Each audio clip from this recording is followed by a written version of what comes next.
The text on Alexander Cole's dashboard said, "Security drone in perimeter." He was 3 blocks from the private elevator that would take him to a conference room with 12 lawyers and 1 bottle of bad coffee, already composing a speech about timelines and partial indemnity. He didn't finish it. He took the exit, cut across 2 lanes, like a man who thought roads were suggestions, and pointed the car back toward Riverside. At the front gate of the mansion, he saw a small crowd hugging the sidewalk, phones up, a talk show van idling with its logo half-taped, and a police cruiser flashing blue in stuttering breath. Above the hedges, a camera drone hovered like a curious insect. Vaped and eat, the gate's reader flashed red. A guard in a townhouse blazer gestured to a side door. "Staff entrance." "Ma'am." The woman he addressed, black and white uniform, hair pinned. A canvas tote of school supplies on one shoulder shifted the tote higher. Next to her, a 7-year-old boy looked up, felt the pause, and folded in on himself, the way children do when a rule arrives they don't understand. Alexander lowered his window. "Open the main gate," he said. The guard startled. "Mr. Cole, sir, the system." "Open the gate." Metal clacked. The bars slid. The boy's eyes found the car and lit. The woman's did not. She had taught herself the art of not looking at the owner when the owner was in a mood. The drone dipped to taste the new angle. A uniformed officer waved it back. Alexander parked hard in the cobblestone circle and stepped out. Cold air bit his cheeks. He caught the tail of a sentence from the sidewalk. "Who's teaching the air?" And the answer, unhelpfully true, rose in his throat. "Someone who knows how." Inside, the marble swallowed the outside noise. He crossed the foyer, through a hall that smelled faintly of lemon oil and money, and reached the family room, then stopped. The woman from the gate stood at a whiteboard under a chandelier the color of warm honey. On the board, 2 hand-drawn axes met in a quiet cross. She held a stick of chalk the way a surgeon holds a scalpel, like touch itself was dangerous. The boy, his boy, sat cross-legged on an upholstered chair that was never meant for cross-legged, knees hugged, pencil ready. "Listen," the woman said, not turning when the door opened. "Math is not about memorizing numbers. Math is how patterns breathe." She drew a curve. Not a textbook loop, but a line rising, then flattening, then inching toward a horizontal restraint. She paused, just shy of touching the line, as if there were a pane of glass there only she could feel. A uniformed officer appeared behind Alexander, hat in hand. "Evening, Mr. Cole," he said, then lifted his chin toward the woman. "Are you staff?" "Ma'am." It wasn't a slur. It didn't have to be. The word did what it was made to do, put someone in her place. The woman, Elena Duarte, turned. She rested the chalk against her apron by mistake, leaving a constellation of white on black. "I keep the house," she said evenly, "and I help the boy with his lessons. We've pushed the drone off your balcony." The officer said to Alexander, "We'll move the press back across the street." "Do it," Alexander said, eyes still on the board. The boy sat up straighter. "Dad," he said, "we were doing the thing where you get close forever." "Limits," Elena supplied, a small smile. She tapped the tiny space between the curve and the line. "We never touch. And yet we can say what happens as we get closer." That edge, she nodded at the line, tells the truth about us. "About us?" The boy asked. "About how patient we're willing to be," she said. "About how honest." Alexander had not felt a sentence land in him like that in years. He built empires with phrases like horizon value and risk tolerance. He had not used the word honest as a measurement in a very long time. His phone buzzed. Victor Lang, Priya Menon, a number tagged IR Optics. He didn't look. He stepped closer to the whiteboard. Chalk dust floated in the chandelier glow like tiny moths. "You're teaching him calculus," he said, "because a man has to accuse something, if only to see how it holds. Not with symbols," Elena said. "With pictures he can feel, the symbols can come later. The feeling should come first." The police presence thinned behind him. In the doorway, a guard's radio crackled all clear. The outside world retreated 2 meters. Alexander let the quiet land. "Mr. Cole," Elena said finally, turning to him. "Careful. We didn't expect you early. If you'd prefer I—" "Stop." He let the word hang, then heard his son breath in sharply. He looked at the boy, at the way hope and dread shared a pillow on Noah's face. He looked back at Elena. "Don't." Color left her face and then returned, as if she'd been holding her breath. "Then we'll keep going." She faced the board and drew a short staircase beneath the curved long steps. Clumsy, then shorter. Graceful, then shorter. Still. "When we measure what's happening right now," she told Noah, "we're not guessing about the past or the future. We're tracing the slope of this moment. Slope of the moment," Noah repeated, like tasting a new candy. Alexander noticed chalk on his own sleeve. At some point he had brushed the board. The dust settled on the charcoal like winter, deciding where to begin. He didn't wipe it away. From the hallway came a low murmur. The house manager hovered, trying to be helpful and invisible at the same time. Alexander made a small gesture later and the man vanished. "Dad," Noah said, looking for a way to rope him into the constellation. "Miss Duarte says we can find patterns in traffic. The way the headlights line up when the light changes." "FDR," Alexander said without meaning to. "FDR." Noah echoed, delighted to have borrowed one of his father's nouns. "Can we go on the roof later?" "To watch the cars. On a warmer night," Elena said gently. When the light writes more, the phrase made something in Alexander's chest loosen. When the light writes more, he remembered a Saturday with a kite and wind he couldn't bargain with. He remembered deciding, quietly, that he was better at mergers than afternoons. He made a decision, the kind with a cost. Elena, using her name, felt like changing brands in public. If you want to continue, do it for him. Not around other duties. Her posture changed a fraction, the exact width of respect. "Yes, Mr. Cole." His phone buzzed again. He glanced at the screen, a preview from IR Optics of a brown domestic tutoring the air. The sentence had the varnished stink of a boardroom, trying not to say what it meant. He locked the screen, slid the phone into his pocket like a blade he wasn't going to use right now, and looked at the boy. "Show me," he said. Elena looked at Noah. Noah looked at the chalk. Elena offered the stick to Alexander. It felt weightless and heavy, like a promise. He placed it on the board and tried to draw the next tiny step in the staircase. The chalk squeaked. Noah laughed. A clean bell. Outside, a siren blew the window and kept going. Inside, the chandelier hummed a steady, domestic note. On the board, the curve inched toward a line that wasn't a wall so much as a truth.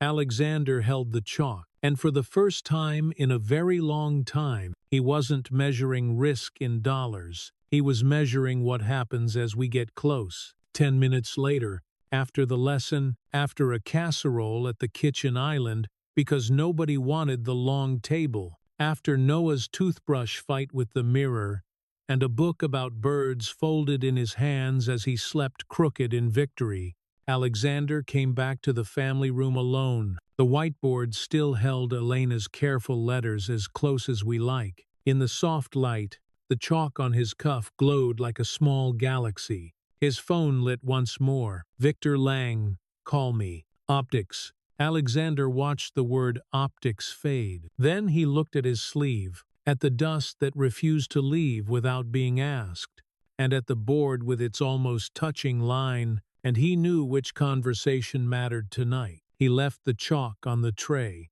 turned out the chandelier, and let the house keep a smaller light. The drone outside drifted away in search of a louder story.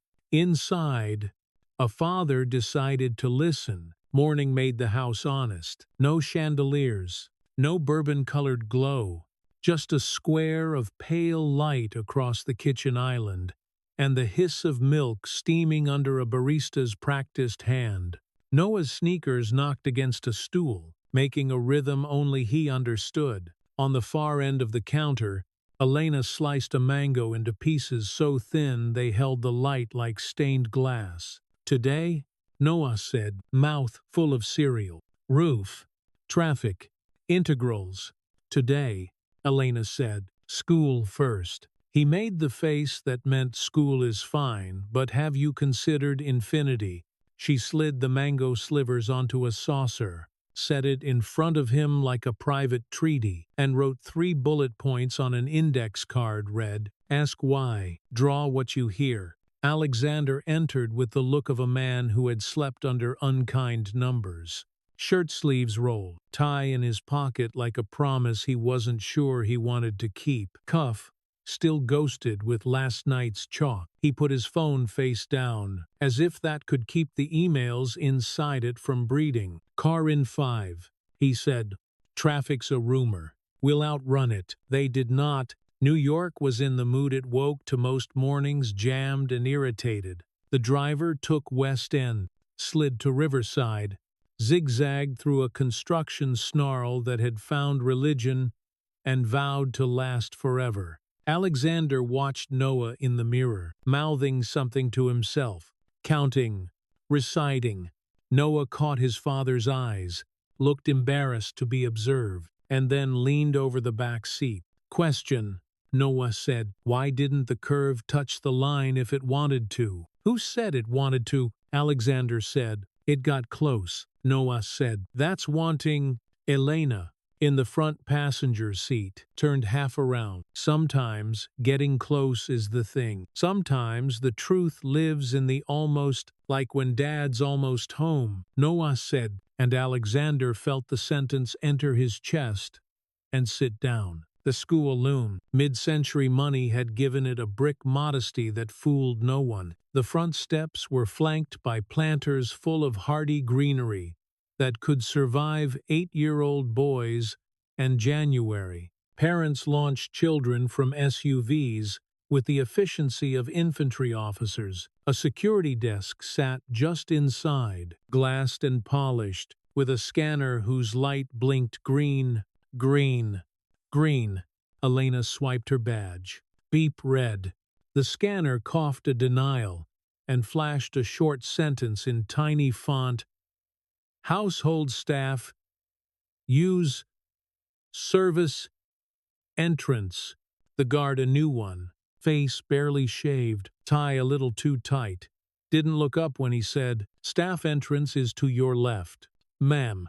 Noah froze beside Elena, backpack heavy on one shoulder. But we're together, he said, confused. The way a child narrates a world that keeps changing rules without warning. Alexander was 3 steps ahead. The sound of the beep pulled him back like a leash. He didn't raise his voice. He had learned long ago that quiet, properly weaponized, terrified more people than shouting. She's with my son, he said. The guard finally looked up at Alexander's cuff, and then his face, recalibrating. You could see the calculation money. Name, job. His eyes flicked to a sign taped at chest height. All staff use service entrance, and then to the line of parents behind the coals. Shifting, impatient. Policy, the guard said, apologetic and inflexible. The worst combination. If she's staff, she has to. I'm with the child's father, Elena said softly, and then, with a small breath that straightened her spine, and with the child, Noah's hand found hers without looking. The guard's mouth opened, closed. Protocol was a raft. People clung to it in bad water. Alexander could have snapped the raft in half. Instead, He took out his wallet, flipped a card into the tray, and leaned in. "Call your supervisor," he said. "Tell him to check my email. Time-stamped 0817 about guest escorts to the main lobby when the escort is the child's primary after-school caregiver. Tell him I'm late. And tell him if he wants to discuss semantics, we can do it in the board chair's office of this institution 2 hours from now." The guard went pale in the way of men who suspect they have said the wrong word to the wrong person. "Sir." "One moment." He pressed a button. The door buzzed. Elena glanced at Alexander. The look wasn't gratitude exactly. It was a record. She had seen what he did and what he did not do. They stepped inside. The lobby smelled of pencil shavings and disinfectant. Children streamed past their knees. A bulletin board announced Reading Benchmark Day in cheerful letters that did not fool the children one bit. "Room 3 hours, Elena said, scanning the sheet Noah had folded in his pocket and pulled back out, creased like a map. "We're on time if we walk fast." They did not walk fast enough. The speed bump they had hit at the scanner barred them from the fiction of punctuality. The classroom door clicked behind them as a woman with kind hair and the voice of an air traffic controller said, "Pencils down in 3, 2. Noah slid into a desk, breathing like a small runner. He picked up his pencil, as if it were a fuse he wasn't sure he wanted to light. Elena leaned against the back wall, becoming air, as she had learned to do in rooms where she wasn't meant to exist. From the hallway, Alexander could see part of the whiteboard. Reading Unit 4. Assessment. He could also see part of his son's shoulder, hiked with effort. He remembered the beep in the lobby and the word staff, and felt a heat he usually reserved for men who tried to take things that weren't theirs. He checked his phone not because he wanted to, but because he could not. Emails stacked like cars on an off-ramp. We're trending. Optics chatter escalating. Advise. Victor Lang meet at 11 Redrift line. No surprises. Priya Menon call gossip account. Posted Maid as math tutor rumor. Nothing visual yet. A text from a number he recognized as the head of security. We adjusted the whitelist staff entrance, only blocks unknowns. The front desk follows the building's policy, not ours. Sorry for the friction. Friction, Alexander thought, a euphemism that made abrasions sound sexy. He typed, "Change the policy at this building for our household. Today, family escort goes where the family goes. Put it in writing. Do not announce it." He hit send and slid the phone away. Out the window, traffic moved east. Like a river had been convinced to run on asphalt. He could see the pattern bunching where a light had turned, smoothing as the wave passed. He thought of Elena's words, how patterns breathe. When the assessment period ended, the classroom exhaled. Pencils thudded. Paper sighed. The teacher, Ms. Patel, collected the packets and smiled at Noah with the kind of forgiveness that contains an instruction for next time. "Sorry I was late," he said to her. "Thank you for being here now," she said, and nodded at Alexander in the doorway, as if to say, "There are harder things than clocks." On the way out, a woman in a blazer, the color of compliance, intercepted Alexander.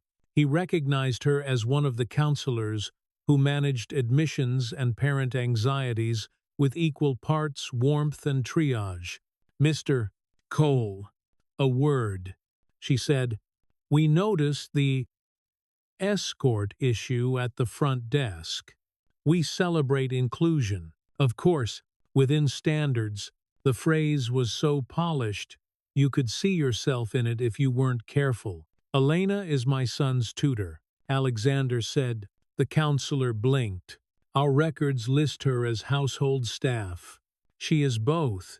"Of course," the counselor said, meaning no. We do have guidelines for instructional support, on-campus certifications, background checks, a review of training. It keeps everyone safe.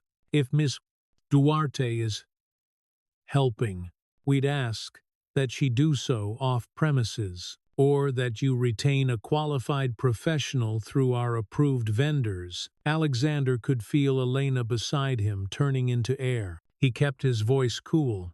What would you accept as proof of qualification? He asked. A transcript, the counselor said. A degree. Licensure.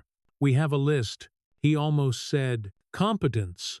He almost said, watch my son when he listens to her. Instead, because he was a man who knew how to play long games in unfriendly rooms, he said, we'll be in touch. The counselor gave him a brochure he did not want. On the front, children in diverse shades smiled under a motto about horizons. On the back, a list of vendors who could be trusted to teach children safely how not to trouble their elders with unexpected excellence. Outside, the driver pulled up. Office, he asked. House, Alexander said. In the car, Noah pressed his forehead to the window. The day had unspooled just enough to make him quiet. Elena sat with both hands on her tote, knuckle pale. Alexander's phone buzzed. From admission school.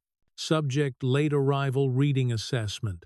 Body dear Mr. Cold. We noted Noah's late arrival to today's reading benchmark. Please ensure punctuality. Outside tutors without appropriate certification can cause delays and distract from standards. Thank you for your partnership. Alexander read it twice. The sentence outside tutors without appropriate certification burned with the heatless flame of policy. He forwarded it to himself with the subject keep. Then to the head of security with this is why policy changes matter. He started to type something to Priya. We're moving into the part of the story where they call us names without using nouns, and deleted it. Back at the house, Elena went straight to the family room, put her tote down, and stood very still for a long second, as if deciding whether to stay in her body. She set a small stack of spiral notebooks on the console table and lined them up until the edges were even. I can wait for a vendor, she said without turning. If that is what the school needs, Alexander said, is to see what work. He set his phone down, face up, as if the choice to look had become a kind of declaration. He looked at Noah. Roof. 5 minutes. Noah's whole spine smiled. He darted upstairs to grab a hoodie, even though it wasn't a hoodie day. Elena tucked the index card from morning into her pocket and followed. On the roof, winter had left its breath everywhere. The view cut south to the river, east to the gray line of the FDR, west to a sky that had not decided what it wanted to be. Traffic hissed, a steady rush that could be counted, if you were the kind of person who liked counting moving things. Rule 1, Elena said. We don't name yet. They leaned on the low wall. Noah's nose turned pink. Elena spaced 3 transparent overlays on a clipboard and showed him how to lay one over the other, the same patch of road photographed 3 seconds apart. Then 3 again. Then 3 again. What do you notice? She asked. Clumps, Noah said. Then space. Then clumps. Where the light changed. Alexander said. Patterns breathe. Elena said. In, out. They watched until the cold argued them down. Inside, in the stairwell, Elena showed Noah how to draw the strip of road and the cars on it like beads on a wire. If we wanted to know how many cars passed in a minute, she said, we could add up small pieces, smaller and smaller, until the pieces were thin as patience. Thin as patience, Noah said, and Alexander felt the words leave the boy's mouth and put a stake in the ground. Back in the family room, the whiteboard sang its quiet song of axes. Elena erased the curve from last night and wrote city patterns in the corner. Noah drew a tiny box around it. a ritual he had invented for things that mattered. Alexander's phone vibrated with a text that didn't wait its turn. Priya Menon. Heads Up gossip account just posted a blurred photo of a whiteboard from inside your house. No faces. Caption reads, Billionaires Maid teaches air standards. We're spinning false. Out of context, but chatter's rising. Call me. He stared at the screen. The photo was dirty and too close. The kind of shot you get when you point a phone through a fence and pretend you're not. You couldn't see the room. Only a slice of whiteboard with a hand-drawn axis and the ghost of a curve. In the bottom corner, barely visible if you didn't know where to look, a smudge of chalk on a dark sleeve. His thumb hovered over call and then went still. He pictured the gate, the beep, the counselor's brochure, the email about punctuality that used the phrase, outside tutors like a diagnosis. He thought about how a rumor gains weight, not because it's true, but because it speaks to a prejudice. A room is already holding under its tongue. We can stop, Elena said, as if she had felt the phone move. No, he said. He scrolled up, found the picture of the whiteboard again, and laughed once.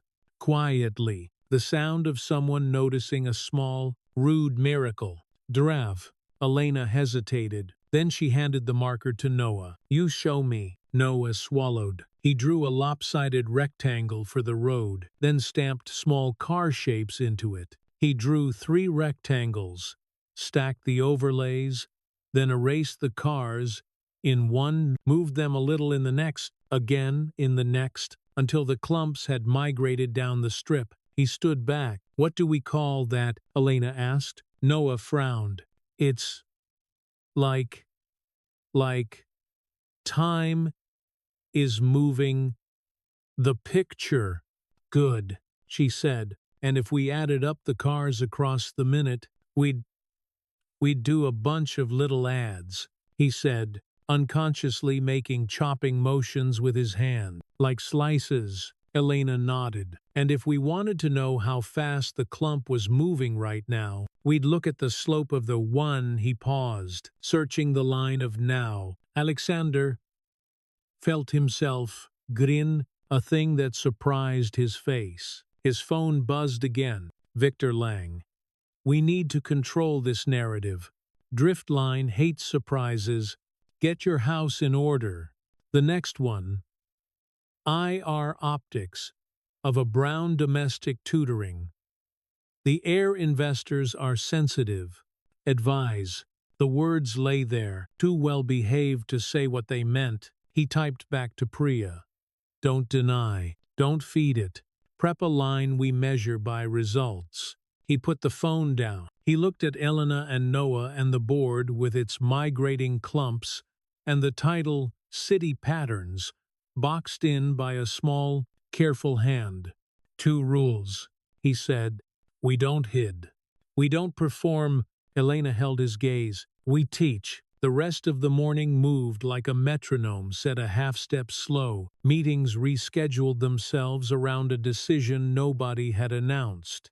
Alexander took a call from legal with the phone on mute half the time, watching from the doorway as Elena turned fractions into slices of fruit. And Noah nodded like a man at a symphony who has discovered percussion.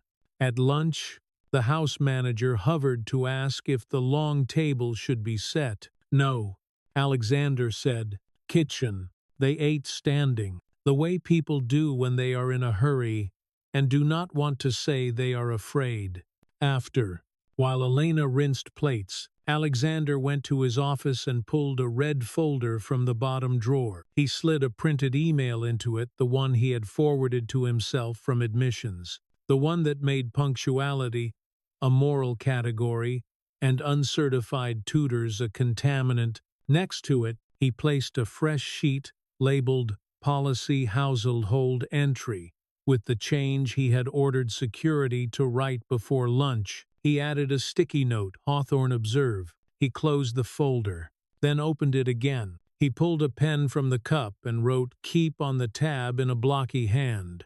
His cuff brushed the edge of the desk. When he looked down, chalk dust caught the light and shimmered. Late afternoon brought a lull, a thing he had once used to stalk advantages in markets, and was now using to watch a 7-year-old become a person he would have liked to know, even if they did not share a last name. He stood in the doorway, the way he had stood the night before, and the house did not mind it. The gossip account posted again another blurred board, a caption with standards, in capital letters, that pretended to be a question and landed like a verdict. The thread below it bloomed credential this, cultural fit. That code words strung like bunting at a party he had never wanted to host. Priya texted, "We'll hold for now. If it escalates, we pivot to results. If a face appears, we go legal." He replied, "No faces will appear." She sent a single thumbs up that meant, "I hope you're right." At 4, the light in the family room mellowed. Elena put down the marker. Noah put down the pencil. For a second, the three of them shared a silence so unremarkable, it felt like wealth. Alexander broke it by doing something he was unaccustomed to. He offered a plan that was not a weapon. "Tomorrow," he said to Elena, "I'll ask the head of school to observe a session, not a performance.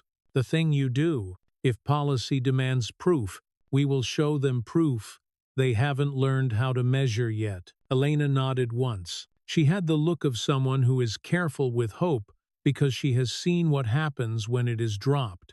"And the gate," she said, "changed." Alexander said, in writing, Noah, who had not understood the conversation but recognized the shape of safety, slung his backpack over both shoulders and invented a rule right there on the spot. "New rule," he said, "Solemn, we go in together." He stuck his hand out. Elena's hand met it. Alexander hesitated, then put his hand atop theirs. The stack looked ridiculous, bosses palm over housekeepers over boys, but felt like a small building that could survive weather. In the hall, someone knocked. The security chief, eyes carefully blank, passed Alexander a manila envelope. Inside it a printout of the gossip account's post, Timestampet, and a still from the house's exterior camera catching the drift of a drone past the balcony. "Thought you'd want hard copies," the chief said. "Chain of custody.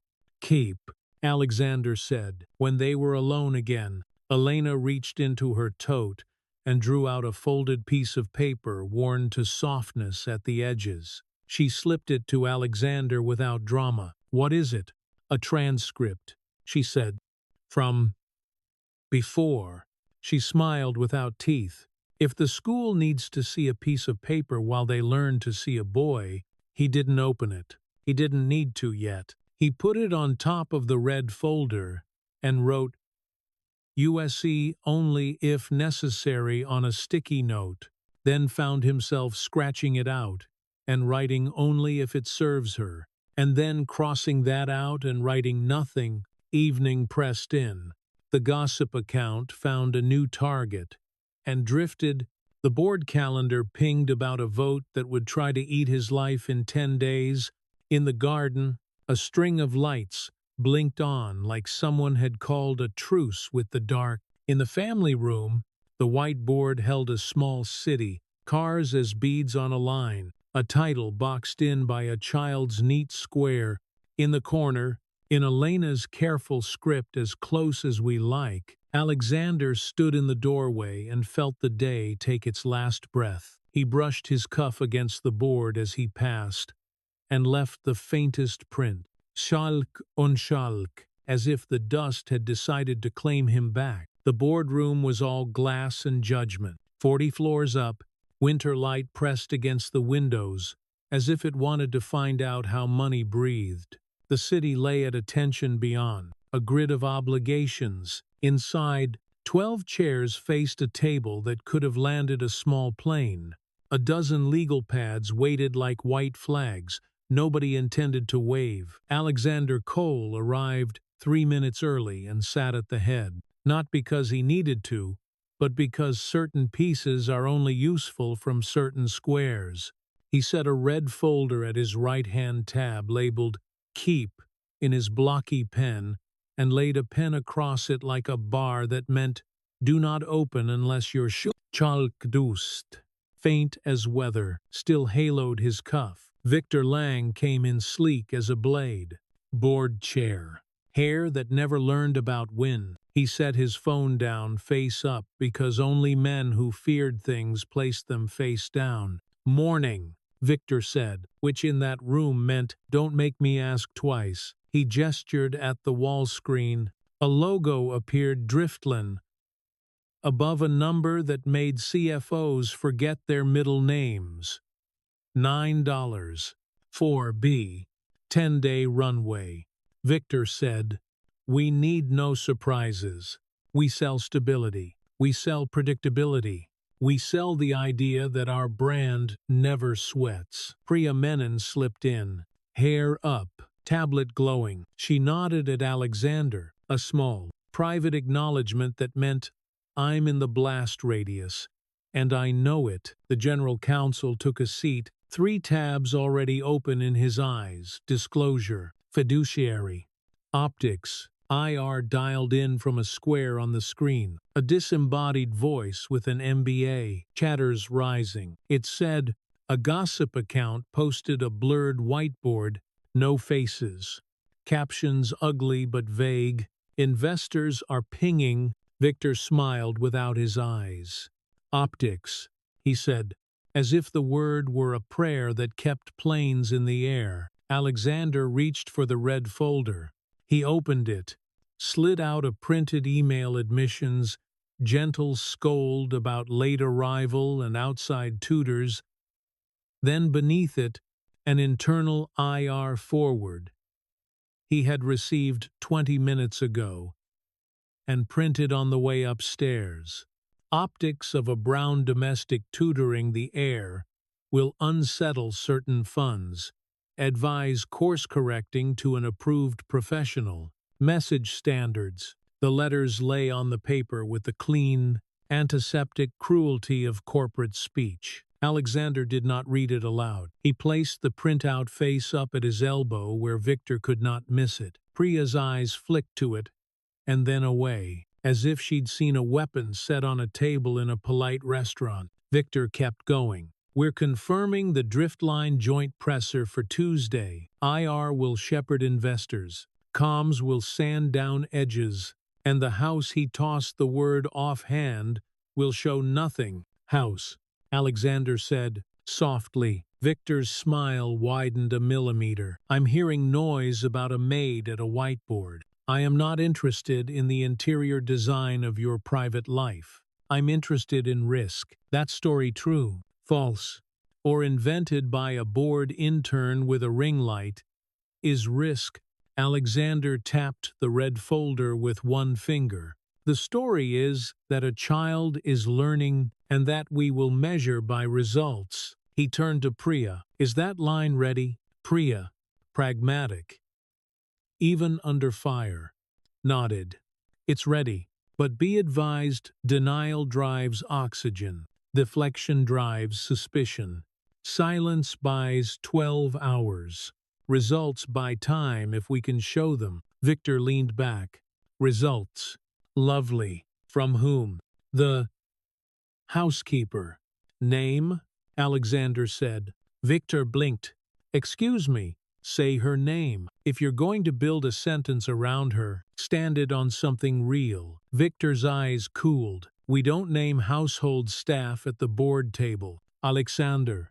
Alexander placed the printed IR email on the table and rotated it, so the word Brown looked up at the ceiling lights, like it was ashamed of nothing. Apparently we do. A beat. Priya looked at the ceiling. The old trick of people who need 2 seconds of privacy in a room without corners. General counsel cleared his throat, moving to disclosure if a visual surfaces. We should pre-brief Driftline. They hate surprises. Also, regulators dislike discrepancy between what we show and what we are. Then let's be what we show, Alexander said. Victor's smile disappeared like a coin into a sleeve. Don't be clever. This is simple. You hire a marquee tutor through an approved vendor. You keep the housekeeper in the house. You proceed with Driftline. And you don't let your personal experiments become my IR problem. Priya exhaled through her nose, a sign she filed away moral stress until a later date. We're getting calls from two funds, she said, reading a text. They use the word standards a lot. Alexander turned his pen once in his fingers, then set it down. Dr. Adelaide Hawthorne, he said, head of school. I'm inviting her to observe a session, not a performance, an observation. If policy demands proof, we show proof. Proof, Victor said, of the maid's qualifications, of the boy's learning, Alexander said. Silence rearranged itself in the room. Priya looked at him sharply, as if she had just felt a wind change. General Counsel wrote observe on his pad like it might be evidence later. Ears disembodied voice said, that could buy us a narrative of competency over credentialism. It sounded almost impressed with itself. For knowing the words, Victor stood. You want a personal crusade. Do it after we close Driftline. Until then, control your house. He tucked his phone into his jacket, which meant the meeting was over whether anyone else knew it or not. At the door, he paused. One more thing. Lose the chalk. Alexander glanced at his cuff. He did not move. No. When the glass swallowed Victor, the room softened by a degree. Priya stepped closer to the head of the table, lowered her voice. You're daring the algorithm to hate you, she said. It's a religion out there. Optics is scripture. Scripture is useful until it's used to hurt the wrong people, he said. Priya studied him for a beat, as if checking him against an earlier version of himself.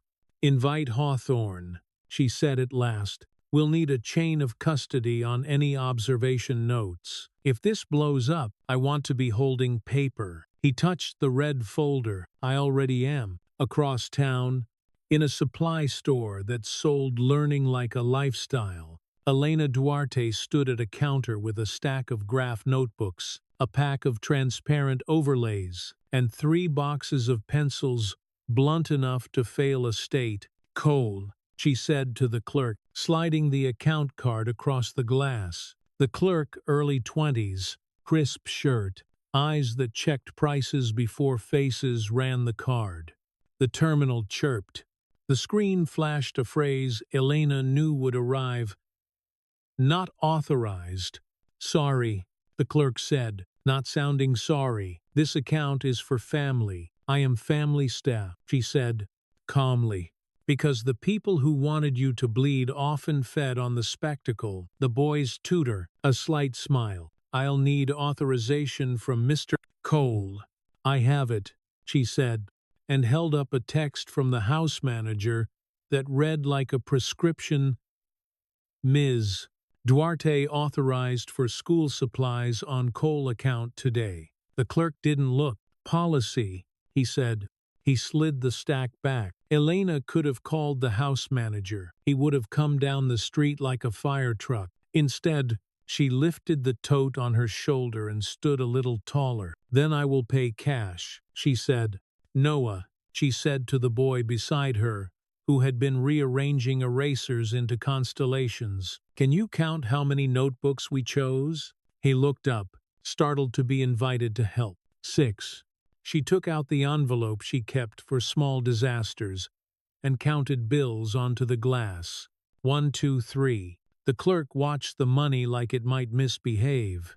Behind them, a woman in leggings, with a charity-run logo on the thigh, said, Sweet you're buying for your employers. Elena pretended her spine was a tree. On the sidewalk, Noah said, Why didn't we use the card? Sometimes, Elena said, managing the size of the truth. The machines don't know new rules yet. He took that as an answer. Children are generous until taught not to be. The tote dug into her shoulder. She didn't mind. She minded the small look on Noah's face, that tiny crease that forms when the world tells you a thing about where you belong. She made a private decision then, and adjusted the tote like a woman putting down a flag. By noon, Dr. Adelaide Hawthorne had an email from Alexander Cole's office in her inbox that said everything without saying enough. We invite you to observe an instructional session this week. No press, not performance. Our goal to measure learning. She read it twice. Adelaide ran a school that could buy its own endowment if it sold the alumni's art or their remorse. She believed in standards. She also believed that standards were often used to keep the wrong doors closed. She typed a reply she knew she would regret whichever way she wrote it. We uphold policy for on-campus instruction by non-staff. However, I am willing to observe a home session off-site. Any decision will adhere to our guidelines. She left the word guidelines sitting in the sentence like a shield she didn't want to hold. She hit send, then called the school's lawyer. Draft me a liability memo, she said, and a short policy history on tutoring standards.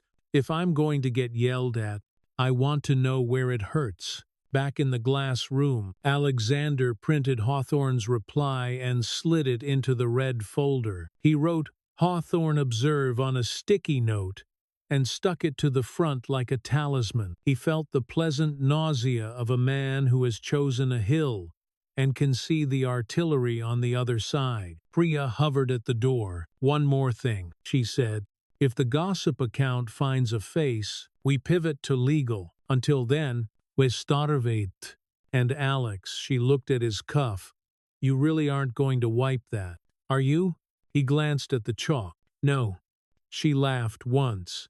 Not because it was funny, but because the sound made room for necessity. "Fine. Embrace your brand. Competence over pedigree. You'll be crucified for it in some rooms and sainted in others. I'm not applying to either," he said. She left. He stood alone with the city, pressing its cheek to the glass, and thought about all the rooms he had loved because they obeyed him. He suspected he was falling for one that didn't. His phone buzzed with an email from IR2 Funds, requested reassurance. Recommend statement on approved instruction. He replied with a line he'd promised himself he'd use or he'd quit. "We measure by results. We'll follow up with documentation." He closed the thread before the counter-arguments could procreate. The door opened without a knock. The house manager, breathless, held up a small paper bag and a receipt. "From Ms. Duarte," he said. "She paid cash for coal supplies." Clerk refused the account. "She asked me to give you this if it mattered." He took the bag. Inside, 6 graph notebooks, 3 packs of overlays, pencils that begged for a sharpener. On the receipt, Elena had circled the total and written in small, neat printing for Noah's City. Alexander put the receipt under the admissions email about punctuality and outside tutors. Paper layered like sediment under the pressure of other people's ideas. He could feel a shape forming under his hands, a fossil of a story that would either be a record or a weapon. His phone lit again. Maya Ortiz, a journalist who liked her stories to bleed, requesting comment. He turned the phone over. From the hallway, a cleaning crew passed, the cart smiling with products. One of them saw his cuff and paused, smiling back at the chalk, as if it were a fellow traveler. He looked at the red folder. He looked at the glass. He looked at the printed line that said "Brown Domestic," as if it were a weather report and not a door someone had chosen to close. "Send the invitation," he told his assistant through the intercom. "Hawthorne, tomorrow. 3. No press, no performance." He touched the chalk on his sleeve with 2 fingers and left it there. In a world that kept asking him to learn the wrong lessons, he intended to remember the right ones. At 3:30, his driver texted from street-level school counselor called, "Wants to clarify standards." Forward to Priya, Alexander replied, and to Hawthorne observed. He picked up the red folder to take home with him. It felt heavier than paper should. He tucked it under his arm, left the boardroom of glass and entitlement, and walked into a hallway that smelled faintly of toner and cologne. In the elevator, alone for once, he lifted his cuff and watched the chalk catch the downlighting. The car dropped. His stomach rose. He smiled despite himself. On the ground floor, the doors parted, and the city's cold came in like a verdict. He stepped into it carrying proof that wasn't yet proof, a folder labeled Keep, and a mark on his sleeve he had decided to wear like a declaration. Outside, somewhere above the trimmed hedges and polite stone, a drone reconsidered the sky. They showed up before the coffee cooled. A talk show van parked crooked across the mansion gate, its logo half peeled like a scab. Two producers unreeled black cable with the hurry of people who had learned speed by being yelled at. A ring light rose on a thin stand like a small moon prepared to lie. The host hair, architected into the shape of confidence, practiced her face in the reflection of the gate's brass. A mic tech held a foam bonnet like a crown. "Stand by," someone whispered. The red tally dot blinked alive. "Good morning, New York. We're live outside the Cole residence," the host said, pitched between concern and appetite. Questions swirl about who is tutoring the heir to a multi-billion-dollar empire. Are standards being upheld, or has a desperate household outsourced excellence to a housekeeper? The word landed against the metal like a pebble thrown at a cathedral. On the sidewalk, phones lifted. A drone tilted to join the party. The police cruiser from last night idled, bored and blue, inside the house. The kitchen light was ordinary, which felt like an act of rebellion. Elena spread materials on the island graph notebooks, overlays, pencil tints, a clipboard, elastic band, tape. She moved with the calm of someone who had been trained by chaos and decided not to speak its language. Noah hovered in socks, cheeks still warm from sleep. "Are they here for us?" he whispered. "They are here for a story," Elena said, binding notebooks with an elastic so it wouldn't scatter. "We are here for learning." Alexander crossed the room with his phone already buzzing in his hand. "Priya Menon. Do not give them a lens. We starve this. If you speak, they dine for a week. IR. We're trending. Funds requesting reassurance about standards. We advise an approved vendor statement. Victor, call me now." He put the phone face down, not because he was pretending he didn't care, but because he was choosing which world to occupy first. He reached for a tin of pencils, popped the lid, found the little sharpener nested like a secret, and began turning wood just to hear it whisper. "What's the plan?" he asked. "The plan," Elena said, "is to do what we do, not performances. If the roof is windy, we anchor our papers. If the light is weak, we pay attention harder." He studied her. The uniform made her look like a person only the furniture spoke to. The eyes made liars of the clothes. "You could leave this to someone." "Approved," he said softly, not as an instruction but as a test of the architecture. He had spent a career stress-testing things until they broke. He had not often wanted them to hold. Elena slid the overlays into a folder, labeled the folder "City Patterns" in her neat print, and slotted it into her tote. "Approved by whom?" she said. "A room where nobody knows his name?" Noah's head jerked it up. "They don't know my name. They know the part that matters least," she said, and smiled, rinsing the sting with kindness. "Ready." He nodded, nervous and thrilled. And 7, the house manager appeared in the doorway, the kind of man who could quiet a room by taking a breath. "They're live at the gate," he said, and the parent council sent a notice. "They want a conversation about standards this afternoon. Dr. Hawthorne will call you before lunch." Good, Alexander said. The word surprised him with its shape. We'll show them a thing they don't know how to measure yet. He pocketed his phone to keep it from colonizing his hand. It buzzed anyway, the way old habits knock on doors as if they still own the house.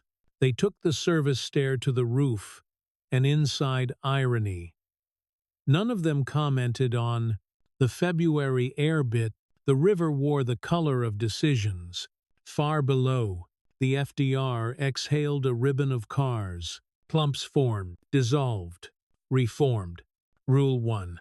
Elena said, "We see," Noah said, proud to remember. They leaned into the wind. Elena locked the clipboard with a big rubber band. She set 3 transparent overlays on top of a printout Alexander had taken with his phone at the window. One strip of road caught in 3 seconds, and then 3, and then 3. She showed Noah how to lay them like layers of a song. "What do you notice?" she asked. "The clumps move," he said, "but the road stays. And the space between clumps," she prompted. "Breath," he said, unprompted, because he was beginning to enjoy being the kind of person who said things adults paid attention to. Alexander stood a half step back, letting wind steal heat from his cheeks until it felt like a fair trade. He had been trained to watch the market's breath in candlesticks and lagging indicators. He was watching a different breath now, and liking it better. He took a picture, the clipboard, Noah's small hand, Elena's handwriting visible through the overlay like notes through parchment. The image landed on his camera roll next to screenshots of stock curves that had made him feel less down on the street. The talk show host rallied. "Sources say an employee is tutoring the heir in advanced subjects. Parents ask what standards are being upheld, what safeguards are in place. Who is accountable if a household crosses lines meant to protect children?" Priya texted, "We're muting comments on our official channels for the next hour. Too many slurs in code. Heads up, I'll be accused of censorship. I'd rather take the hit than host a bonfire." Alexander replied, "Take the hit. We measure by results." 3 beats, and then a reply. "Copy. Also Maya Ortiz de Medme." She's asking for a comment off the record and a meeting about an investor deck she's seen. "Do not engage. I'll triage." "Investor deck," Alexander muttered. "What?" Noah said. "Nothing that matters," Alexander said, and meant it for the next 10 minutes. They worked. Elena guided, never performed. She asked questions that were doors, not walls. She made him find mistakes that were invitations, not crimes. Noah drew increasingly confident boxes along the strip of road, labeled them with a child's care. 1 minute, 30 seconds, 10.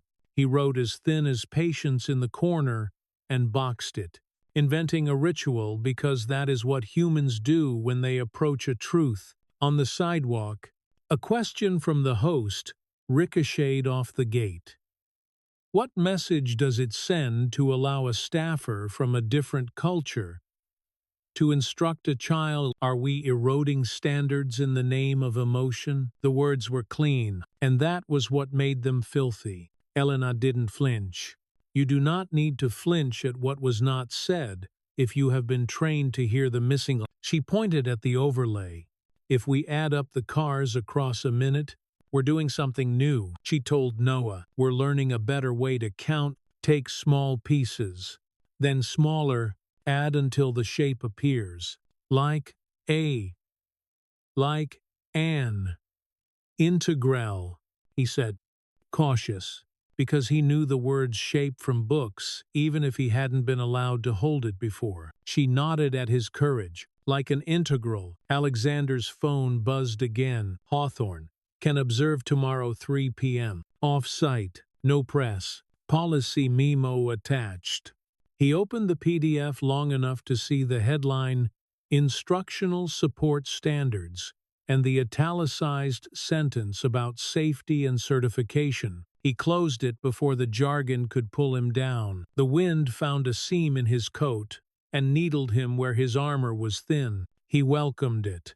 The cold made this real. From below came a shout. The drone rose and turned, blind in the arrogance of being a camera. An officer waved it back with a bored authority that looked like mercy. Noah finished his count. Breath fogging. We added the cars, he said. We got a number.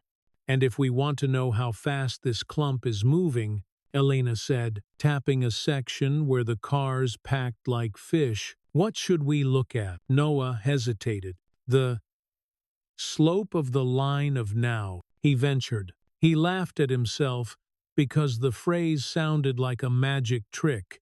You weren't sure you were allowed to know yet. Elena smiled. Yes. And what does that tell us? How fast we're changing, he said. And Caleb, from the building across the alley who walked his dog at the same time every day, would have heard him if the wind had carried differently, and thought without knowing why. Right? They packed up when the alphabet in Noah's fingers started dropping letters. Inside, Elena arranged their work on the whiteboard in a grid that would make sense to a skeptical stranger. She pinned the overlays with magnets, wrote city patterns at the top right, and left space for today's date and tomorrow's argument. Alexander took the red folder from his desk and laid it open on the console table. He slid in Hawthorne Observe. Then, after half a breath, the admissions email about punctuality and outside tutors. He added a printout of the screenshot Priya had sent gossip account, blurred whiteboard, and circled the faint dust on a dark cuff. He was building a paper city to hold back a flood.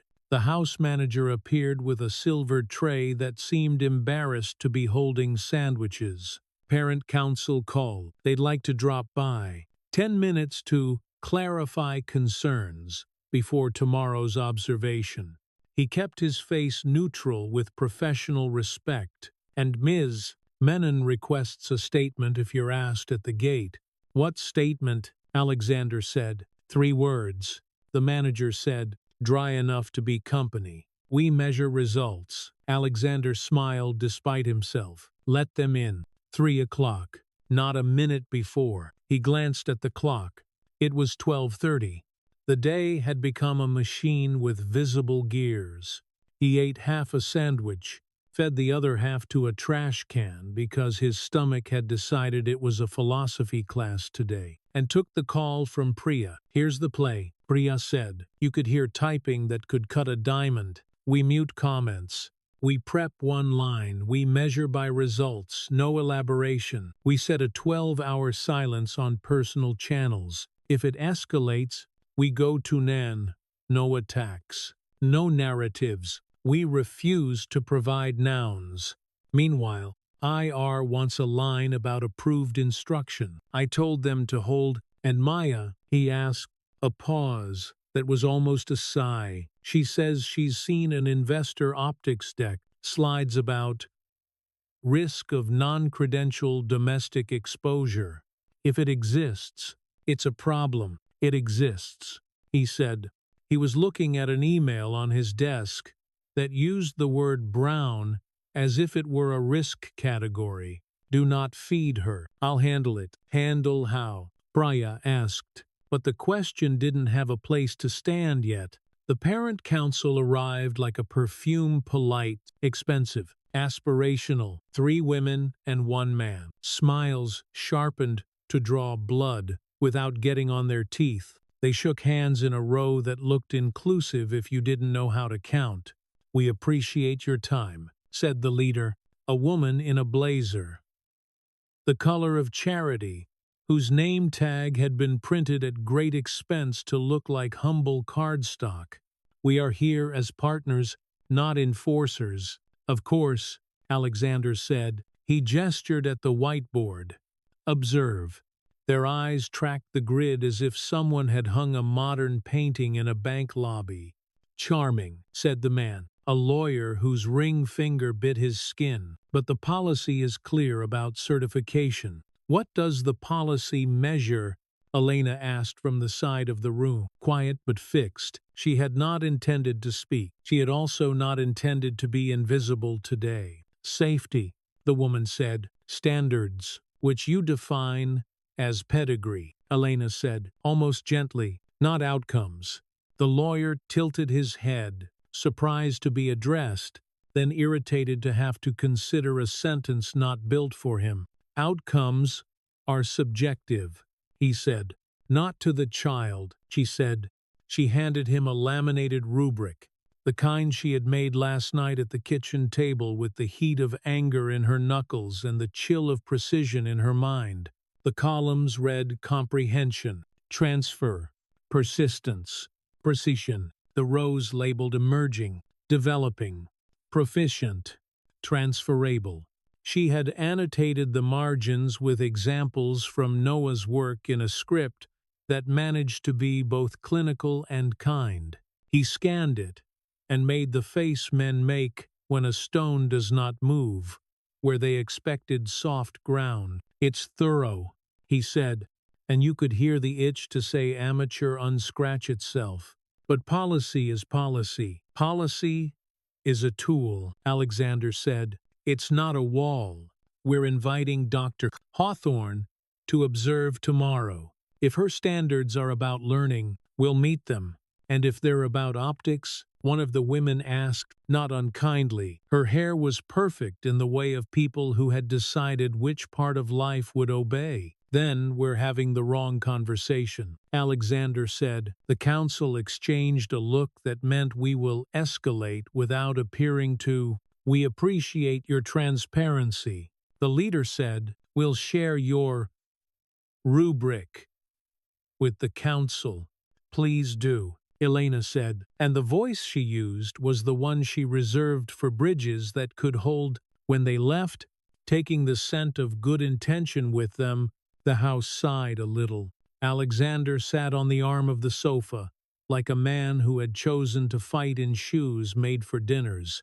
Elena stood at the board with a cloth in her hand and did not wipe anything. You did that on purpose, he said. Which part?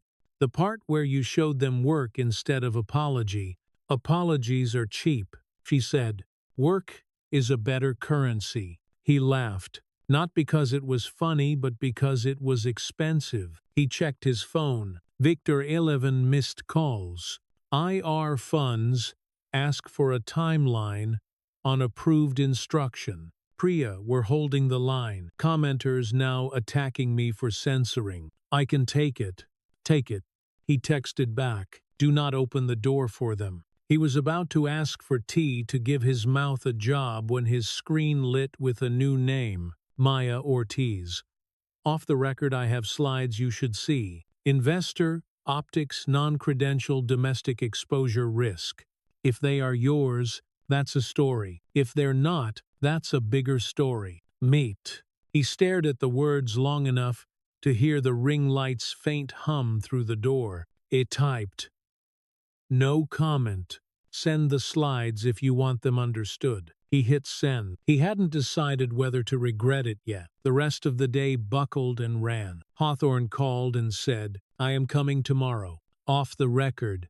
I will observe. I will not protect you if I don't like what I see, which was both a warning and a gift. Alexander said, Good. She said, Also, I received a call from the parent council.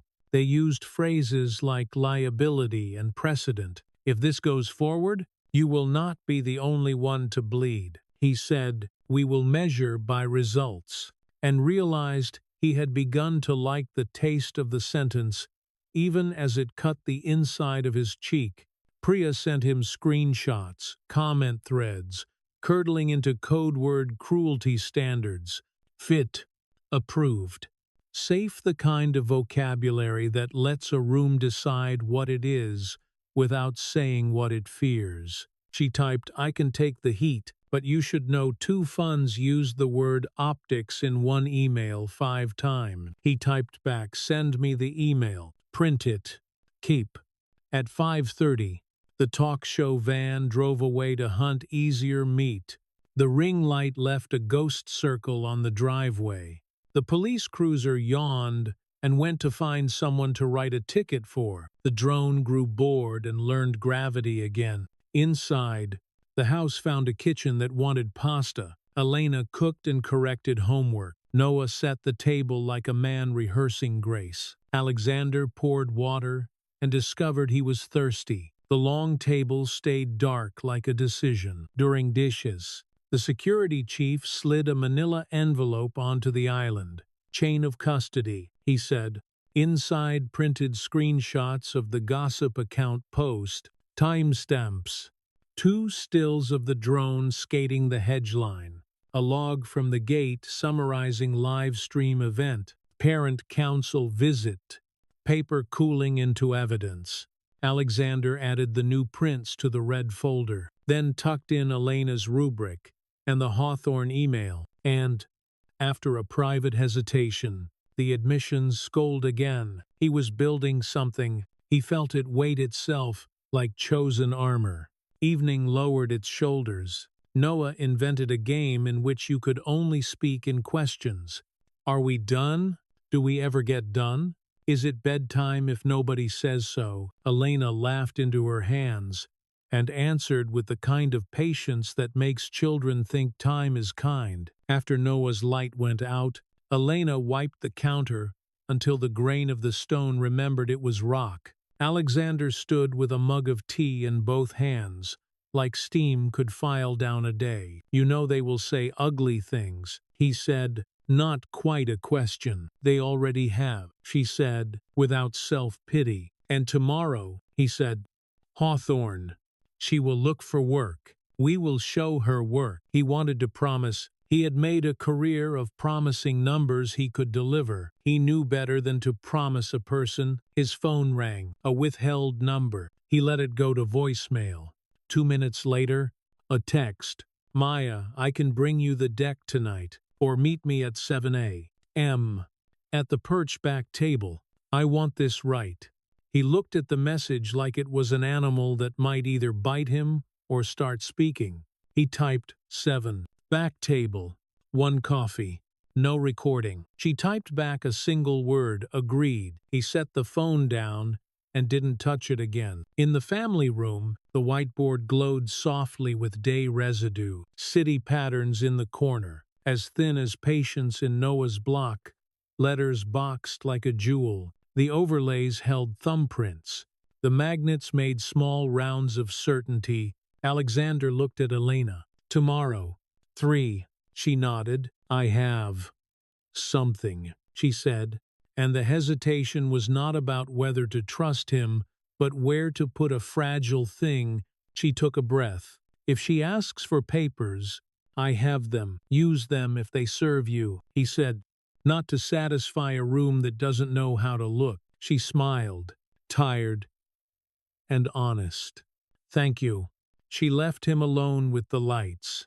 He turned one off, then another, until the house wore evening properly. He picked up the red folder, slid it under his arm, and stood at the whiteboard, long enough to memorize where the magnets sat so he could tell if anyone had moved them. At the gate, the night guard made a note. Media dispersed 1732. Parent council departed.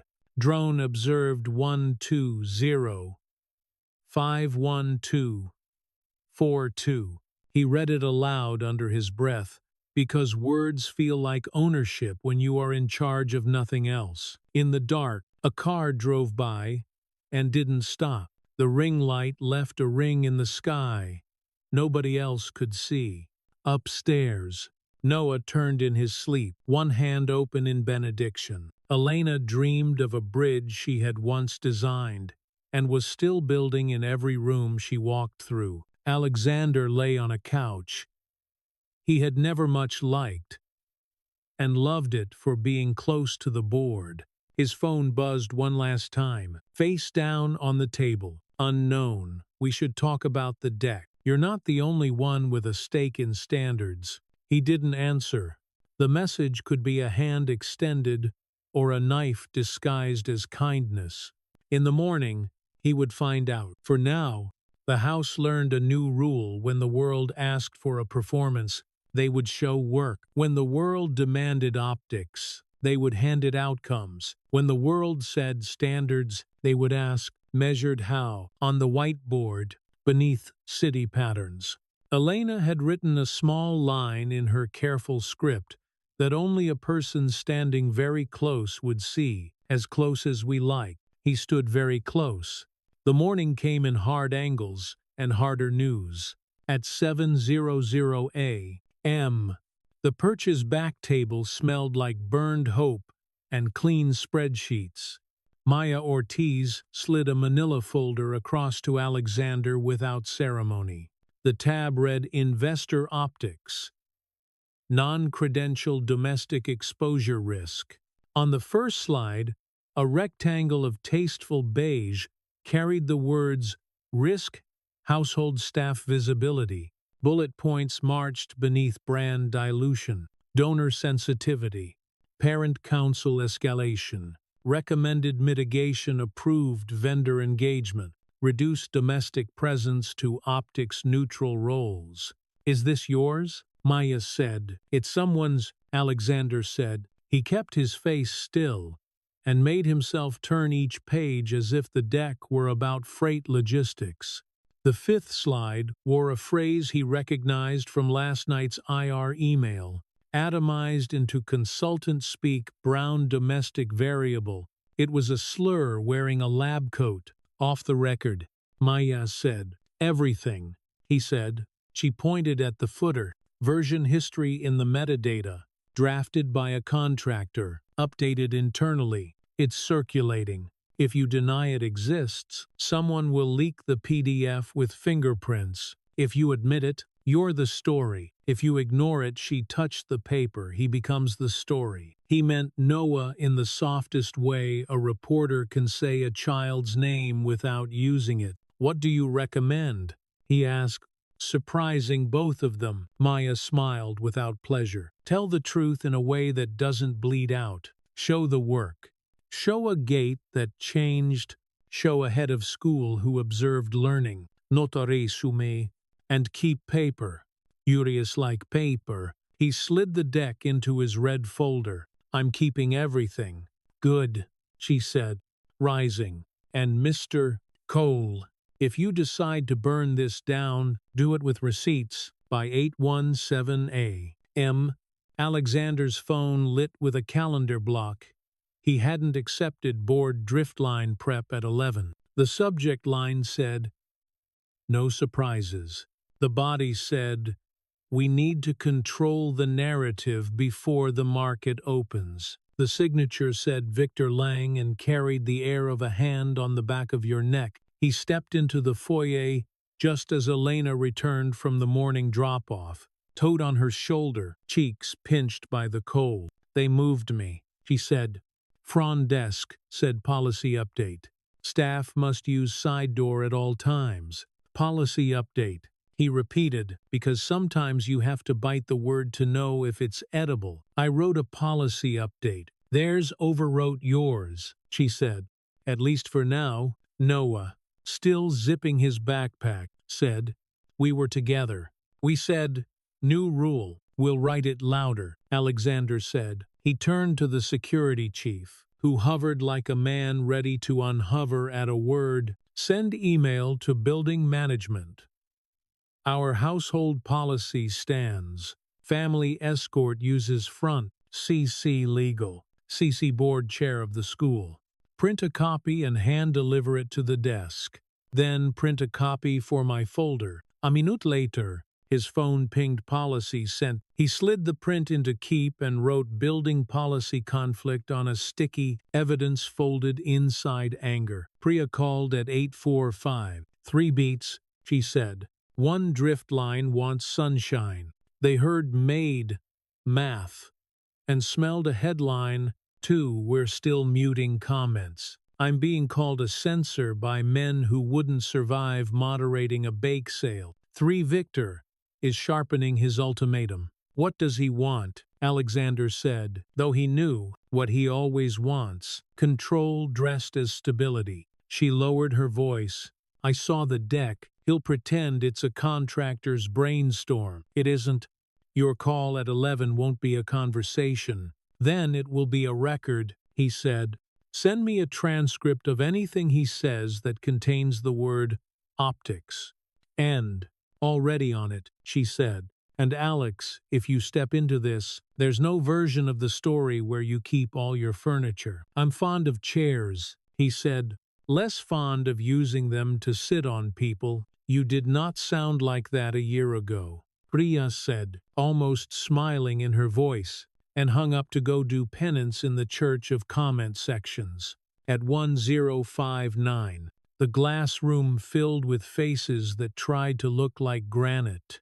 The Driftline logo pulsed in the corner of the wall screen as if impatience could animate pixels. Victor Lang appeared in person, jacket off, sleeves rolled in the CEO costume of work. IR chimed in remote. Counsel opened a digital Bible of clauses. Priya took a seat close enough to see, far enough to leave. Victor didn't wait for hello. Chair or charity, he said, almost lightly. Then, before Alexander could answer, you will retain a marquee tutor from our approved vendor list. You will move the housekeeper out of frame. You will give Driftline what we sold it, stability. Or you will do all of this without my chair. Alexander set his phone face down, and the red folder within reach. No. The words sat on the table like a small square of lead. Victor blinked, and the blink meant he had prepared for everything except someone to ignore the script. No, he said, let me offer context. We are 10 days from a $9, 4B close.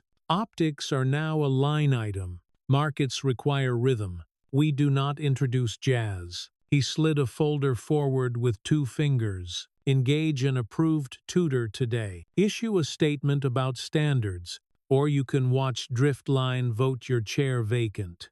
Alexander opened Keep and laid out paper like tiles, the admissions email about late arrival and outside tutors, the building reply that overwrote his front entrance policy for Elena, screenshots of the gossip post, and finally the print of IR's line about a brown domestic unsettling investors.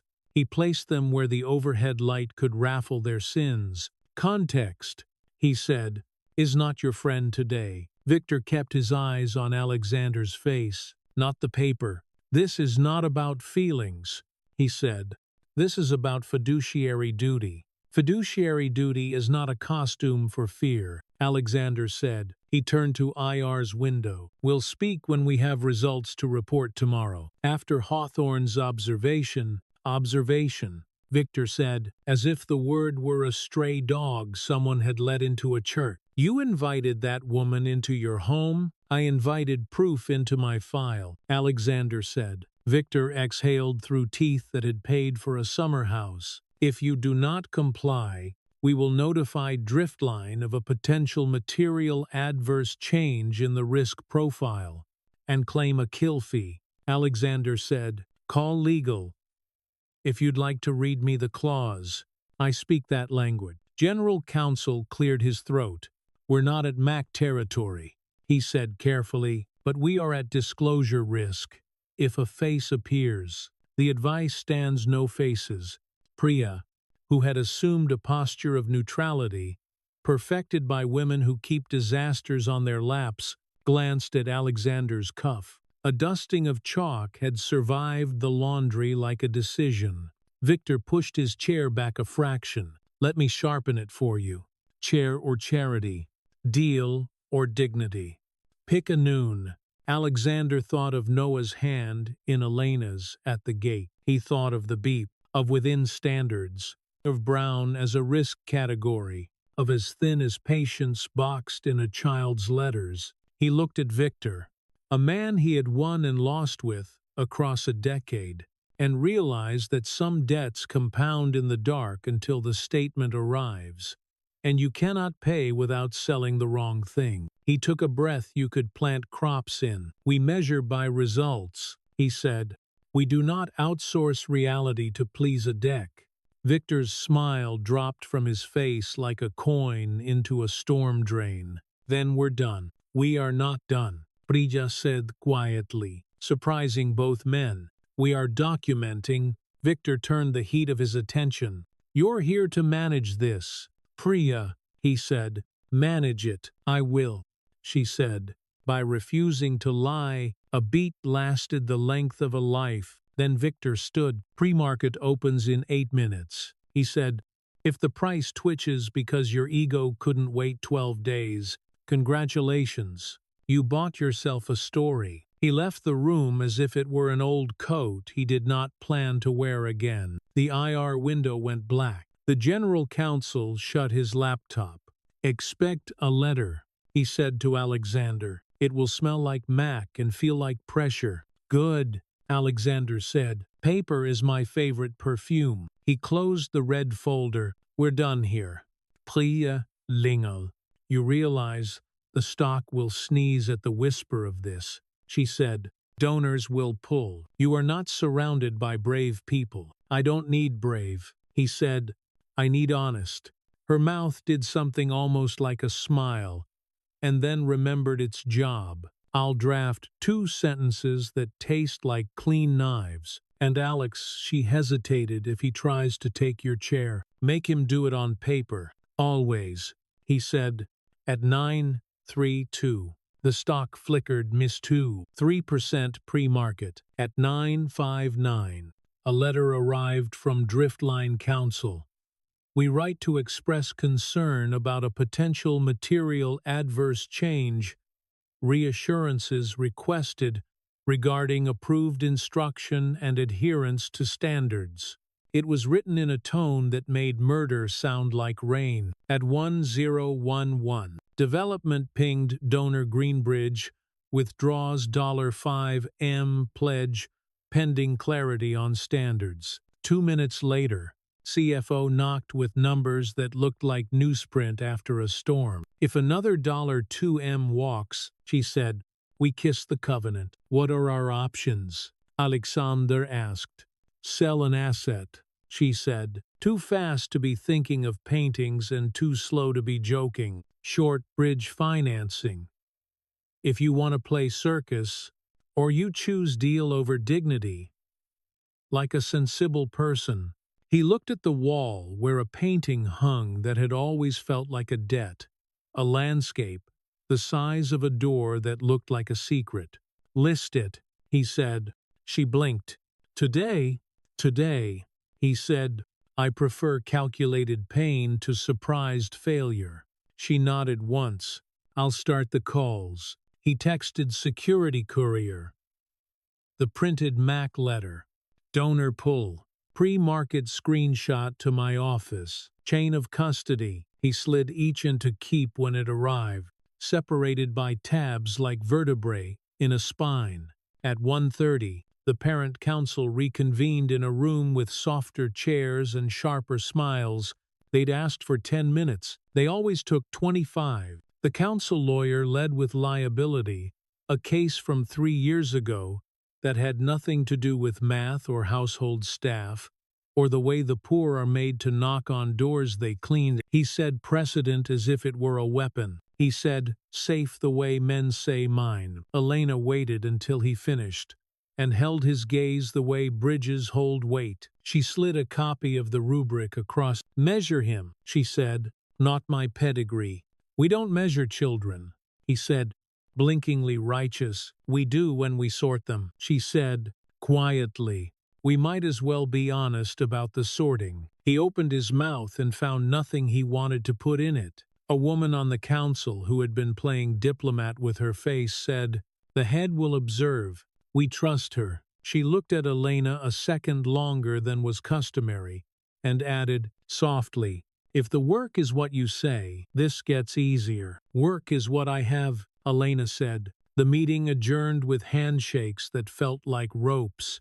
Alexander escorted them to the door and watched through the glass as they stepped into the afternoon like a verdict that hadn't decided which way to lean. He returned to the family room. Noah stood at the board, drawing tiny arrows on the side of the boxes, as if motion needed witnesses. Elena adjusted a magnet by a hair and stepped back. Alexander's phone buzzed. CFO broker has a buyer for the landscape. Will net enough to shore the line? He answered sell. Then he put the phone down and said it out loud because saying the pain makes it real. We're selling the painting, the one with the tree that looks like a violin. Noah asked. The one with the light that looks like it forgives people? Alexander said. Why?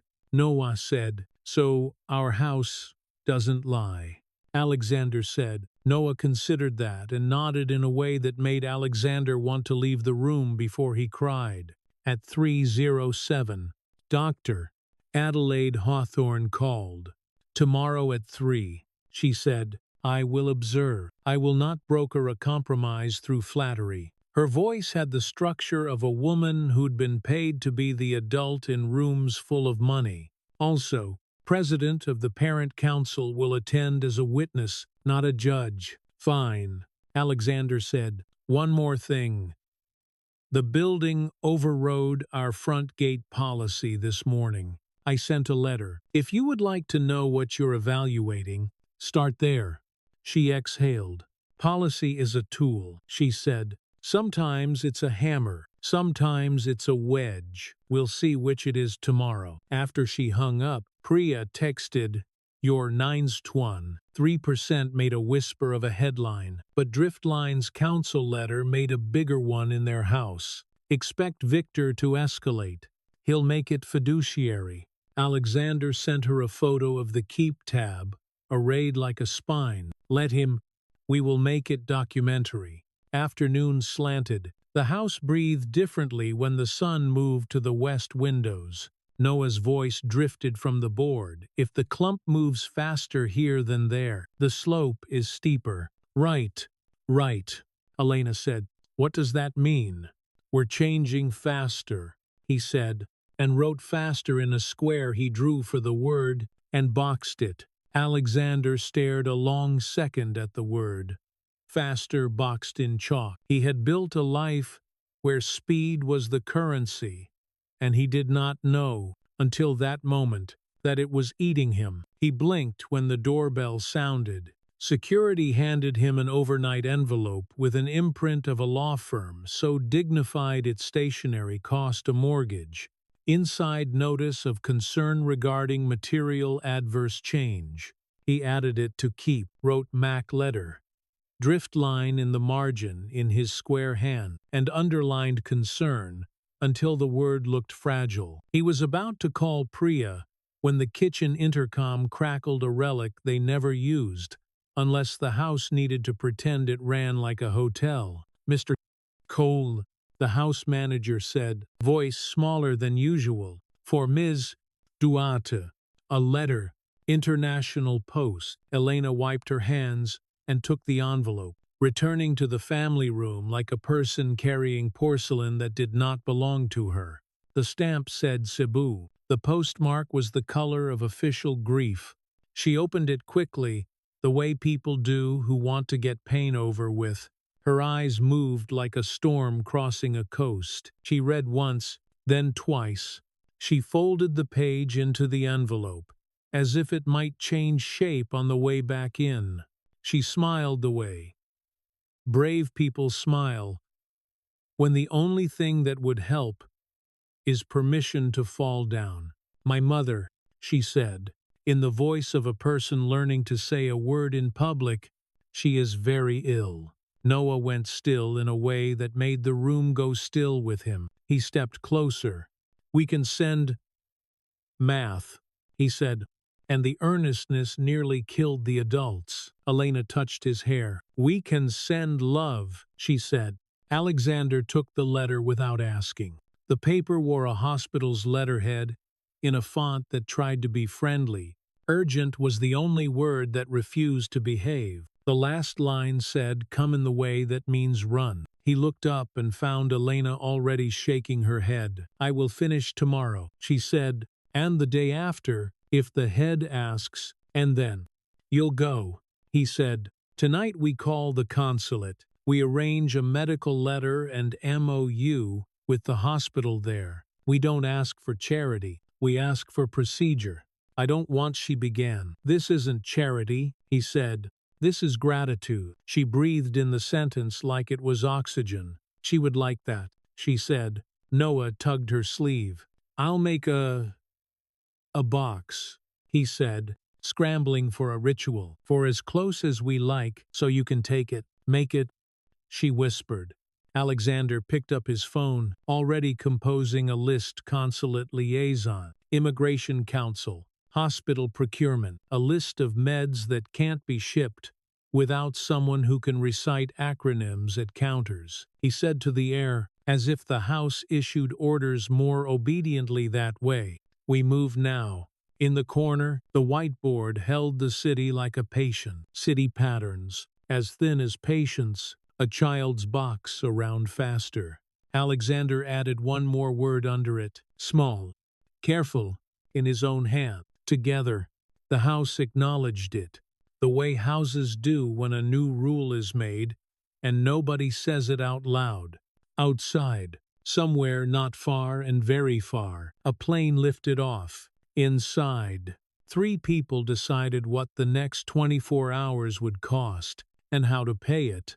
The consulate's glass wasn't built for mercy. It was built to separate requests from decisions.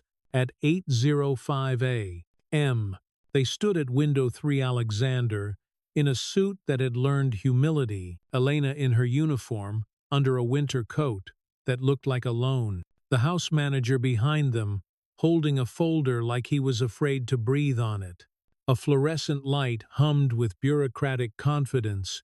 The waiting room smelled like toner and the kind of coffee that forgives nothing. A woman in a navy cardigan peeked at them over the lip of the glass. Her nameplate said M. Torres. Her eyebrows said she had seen everything twice. Purpose? She asked, already knowing the answer. Medical emergency, Alexander said. He slid documents into the tray one by one, narrating like a surgeon. Hospital MOU from Cebu Provincial. Insurance letter. Flight manifest for tonight. Affidavit of support. Employment letter. We're requesting emergency clearance for Ms. Elena Duarte to travel and return. Torres lifted the first page with 2 fingertips, scanned it the way people read weather. They can't change, then set it down like a bird she wasn't sure she believed in. Domestic helpers often overstay, she said without malice, which was almost worse. Elena took the sentence in the ribs without flinching. Alexander didn't raise his voice. He slid one more paper into the tray. Return itinerary, he said. 9 days. He slid another. Noah Coal minor care plan while she's away. Another. Head of school observations scheduled this afternoon. She will attend before departure. We're not inventing a reason to jump the line. We're managing it.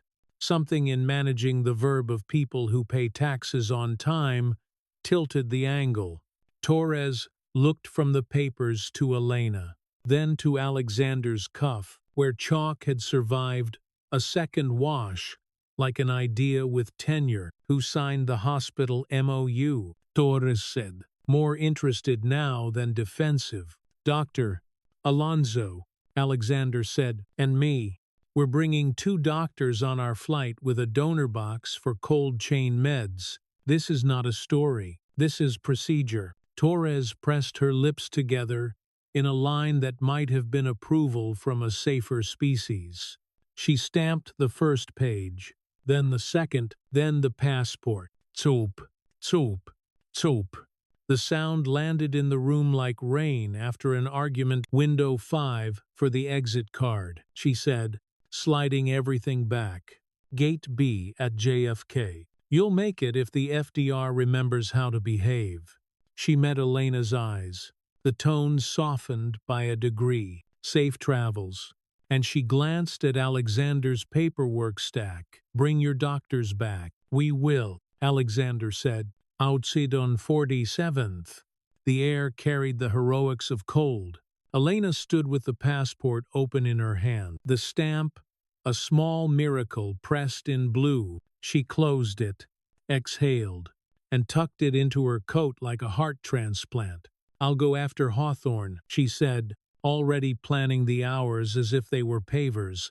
She could lay quickly enough to outrun fear. "You'll go with doctors," Alexander said, "and a cataplen, and a seat that turns into a bed. We do this the boring way." She half smiled at that. Boring was better than miracles. Miracles were for people who could afford to be surprised. At 2:58 p.m., back at the house, Dr. Adelaide Hawthorne stepped into the family room with a clipboard and the posture of a woman who has had to learn which rules are worth being hated for. The parent council sent a witness, Mrs. Chen, diplomatic, careful, the kind of person who writes thank you notes to history. "We are here to observe," Hawthorne said, setting the clipboard on a side table, "not perform. If I see a performance, I'll leave. Then you'll stay," Elena said, politely, and uncapped a marker. Noah sat forward, so ready to be watched, he forgot to be 7. Alexander stood near the window in a pose that had once been intimidation. Today it was weather. Elena began with city patterns, then stepped back and pointed not at herself, not at credentials, but at the grid of overlays that sat like a quiet thesis on the board. She asked questions that made rooms inside Noah's head open without creaking. He moved cars along the strip of road, then reason along the strip of time, and in the space between the two, a word took shape with dignity. "Integral," he said, cautious, as if the syllables might break if he squeezed too hard. "Why?" Elena said. "Because we add thin pieces," he said, chopping the air with his hand. "As thin as patience?"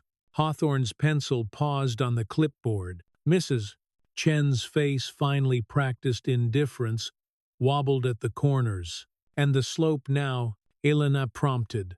Noah balanced his pencil at an angle in the air, then held it still, breath held, as if movement might ruin the spell. "It's the change," he said. "Right now, like when Dad says he'll be home and then he is." Hawthorne closed her eyes for a second that had nothing to do with policy. She opened them, wrote something "you can't appeal" on her paper, and said, "I'll need 30 days. A pilote with rubric evidence. I can't rewrite a school on a feeling, but I can widen a door if the work walks through it." Elena nodded once. Alexander stepped forward with a single page printed and highlighted Competency Assessment Pilot Proposal, with columns marked Comprehension, Transfer, Precision, Persistence. He did not speak. He handed it over like a man presenting a clean blade to a surgeon. Mrs. Chen took a copy. "If you're wrong," she said to Hawthorne, "you will be sued." "If I'm wrong," Hawthorne said, "I'll be ashamed. I can live with one of those." The observation ended with no clapping, which was its own kind of respect. Elena capped the marker. Noah stacked the overlays like a ritual he had invented to hold still the part of the day that mattered, and Hawthorne left with paper, which is how adults carry hope without looking foolish. In the hallway, Hawthorne touched Alexander's sleeve where the chalk shone pale as permission. "Do not make me regret this," she said quietly. "Make me work for it." He said, "I will," she said, and was gone. Elena turned to the window. Winter was beginning to loosen. "We should go," she said. "Gate B." Noah crushed himself into her for a second, that lengthened heartbeats. "Bring back the light," he whispered. Nonsense that meant everything. She kissed his hair, which had learned to smell like hope lately, and stepped back before anyone had to peel anyone off of anyone. Alexander opened Keep and slid in Hawthorne's pilot note, written in her precise, cranky hand. He added flight confirmation, Moo, insurance, manifest, Taurus's stamp copy. He closed it, the folder now thick enough to change his gait. "We move," he said. JFK Gate B looked like every departure lounge that had ever watched a family do math. The donor box sat snug between two doctors in airline sweaters. They wore like apologies. Elena held her passport too tightly. Alexander held his phone too loosely. Priya called from a car that made sirens sound like background singers. 2 items, she said without setup. One Greenbridge's $5M is gone. And Seaforth just pulled $2M. Your CFO says the covenant is a rumor away. 2 Victor's people are whispering. CEO distracted to friendly reporters. He wants fiduciary to taste like morality tonight. Let it est, Alexander said. Get me the exact language of the pull and the whisper. On paper, he glanced at Elena, who was watching planes treat time like it owed them money. We have wheels up in 18. After we land, I'll get on a line. You'll be 12 hours off and under a mango tree. Priya said, don't promise what physics won't deliver. Then don't sell people certainty we don't have, he said gently, and Priya exhaled a laugh at hearing her own philosophy thrown back at her. Watch your back, she said. When men can't control the room, they try to control the rumor. He hung up, put the phone down, then picked it up again when it dared to buzz. CFO painting will sell tomorrow if the wire clears. We bridge the gap with 1 week to spare. Alexander sell. Send invoice. Hard copy in my office. He slid the print into Keep and wrote liquidity painting on a tab that got its own corner. Paper was the only thing that made the stories sit still. Boarding. The planes swallowed their names and spit out seat numbers. The donor box settled in a closet like a beloved pet that frightened stewardesses.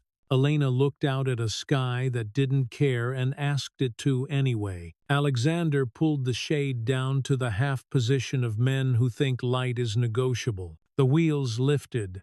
The city fell away, and he let it. Cebu hit him like a wet hand to the sternum. Heat without violence. Humidity.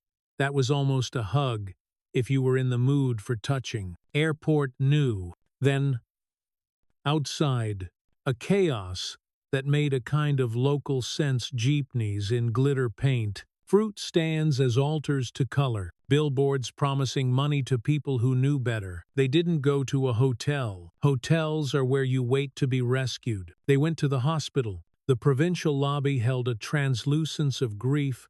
A fan became a metronome. Forms learned hours. Dr. Alonso, late 40s. Cheekbones like sincerity met them with a handshake that meant, thank you for bringing paper and not speeches. Your mother, he said to Elena, switching languages, then back.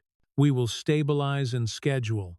There is a 36-hour window after we get the labs to operate. Tonight rest. Rest, Elena repeated, the way people repeat parachute before jumping. Where can we teach? Alexander asked. And both doctors looked at him like he had mentholated the room. Elena smiled without moving her face. The mango tree, she said, behind my mother's building. The kids come at 4 if the rain is polite. Dr. Alonso understood before the diplomat. He smiled. A tree is a good lab. The slope of shadow is a strong professor. They left the donor box in the custody of a nurse who wore her duty like armor. Outside, a tricycle coughed them to Elena's mother's building concrete. Careful, painted the color of patience. Children hung like punctuation on the edges of things. Miss Elena, someone shouted in a voice that belonged to the year before. A small crowd assembled like congregants. Elena's shoulders dropped out of their brace. This was home, which is not place but people who have decided to keep you, even when you left. Under the mango tree, they made a classroom. Elena drew in dust with a stick. She set a bottle to mark 0 and used a string to draw a line that pretended to be straight because it knew the intention. She stood a girl named Maya, not that Maya in the sun, and asked her to take 1 step back every count of 5. The kids counted in a chorus that made math sound like a game. The shadow shortened, then lengthened, then held its breath in the middle, like a song getting ready to drop. The rate, Elena said, pointing. Right now. A boy with a shirt that said, Cobra said, the speed of dark. With reverence, derivative, Elena offered, soft. They learned slope with their bodies. They learned integral with the basket they brought for leaves. They learned limit with a glass of water that took ever smaller sips and got to almost without empty. Electricity went out like a camera cut. Nobody panicked. Phones flipped over to become lanterns. Elena asked Alexander for the one piece of theater she allowed. Your flashlight? He used it to cast a beam. She ran a finger down the edge of the shadow like a seamstress, claiming a hem. This is how fast now is, she told the children, and they nodded like people who already know but want to hear it said. Alexander stood in the half-circle of children and let the tightness in his chest loosen around the edges. He had flown into a future he had not planned to buy and found joy at a price he could afford. His phone vibrated in his pocket. A foreign insect. He tried to ignore it and failed. CFO buyer requests confirmation of provenance for painting. Wire pending. IR. Two funds used phrase CEO. Distracted. Driftline Council requests assurances that an approved tutor has been engaged. Victor, you're in the wrong country. He texted CFO provenance docs in safe. House manager has key. Chain of custody. He texted IR. New approved vendor. Observation proof tomorrow. We measure by results. He didn't text Victor anything. He slipped the phone back and watched a little girl draw a triangle in dust, whose sides were stories she knew by heart. When the lesson ended, the children clapped, because clapping is what bodies do when they want to keep a moment from evaporating. Elena squeezed Alexander's arm without thinking. He didn't pretend not to notice. Inside her mother's room, a woman slept with her mouth open, the body's mute apology for needing so much. Elena smoothed a forehead that had carried other people's days and whispered a thing in a language Alexander didn't own. He stepped back into the hall and let the humility of being uninvited to a blessing sit on him until it taught him something. The surge came back with a cough. Fans fought the heat like men who owed money. In the admin office, Alexander signed a donation training stipends for local teachers, materials for a small room that could be a big idea. He didn't put a plaque on it. He didn't say coal. He said fellowship and meant it. He stepped out to the courtyard to find Elena with 3 teachers, showing them how to turn shadows into derivatives and a net into integrals. The symbols come later, she said, and the sentence made him want to sit down from gratitude. His phone vibrated again with a number that had learned persistence from Hunger Maya Ortiz. He answered. You found something, he said. Her voice was thin with excitement and ethics. A tape, she said. A contractor recorded a call with Victor. He was bragging to someone about an investor optics deck. The phrase, bury the warning worse than the Maid problem is on it. I verified the time. I need confirmation. Under the mango leaves, birds were doing a rehearsal for a play about noise. Alexander closed his eyes. He saw the glass room, Victor's sleeves, the Driftland logo, the red folder in his hand like a shield he had stolen from a better man. Chain of custody, he said. Recorder kept the original. I have a copy with hash. I'll sit on it until you blink. But Alex, if you don't look at this, I publish without you. Send it, he said, to Priya too. And to me, no upload links. Courier a thumb drive to the house. Paper envelope. Human hands. Label it keep. On it, Maya said. And Alex, I'll verify D. Kim on the email you sent yourself. The admissions one. I'm not running a riot. I'm writing a record. He hung up and didn't move for a second long enough to feel the dirt deciding whether to be dust. Elena looked up from a ring of teachers and read his face the way you read a sky. Bad? She asked.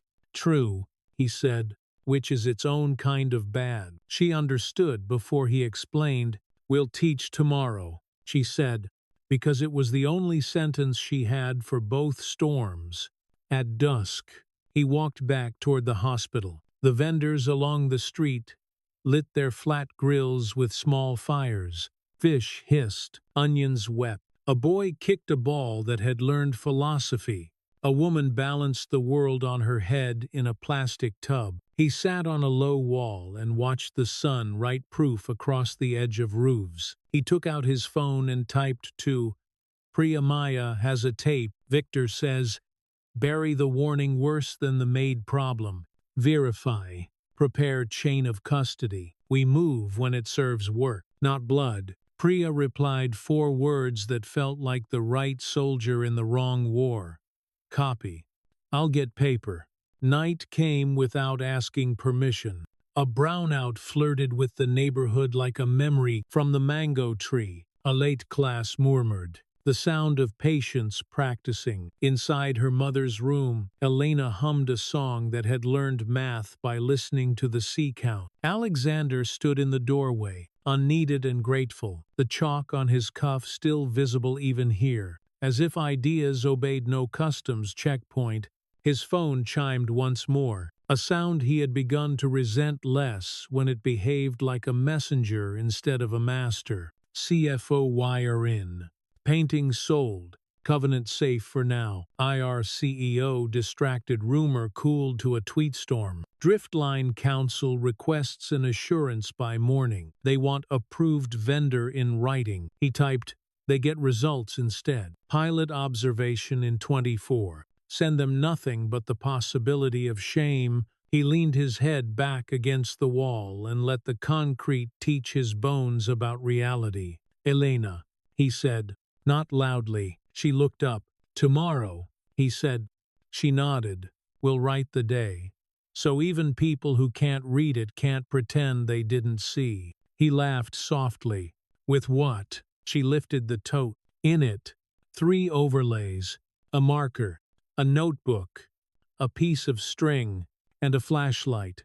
The kit of a person who knew what to keep when a room didn't offer furniture. Light, she said, and proof. He closed his eyes and saw the board in New York with as close as we like, written in a hand that had learned to be careful. He saw Hawthorne's clipboard. He saw Victor's sleeves.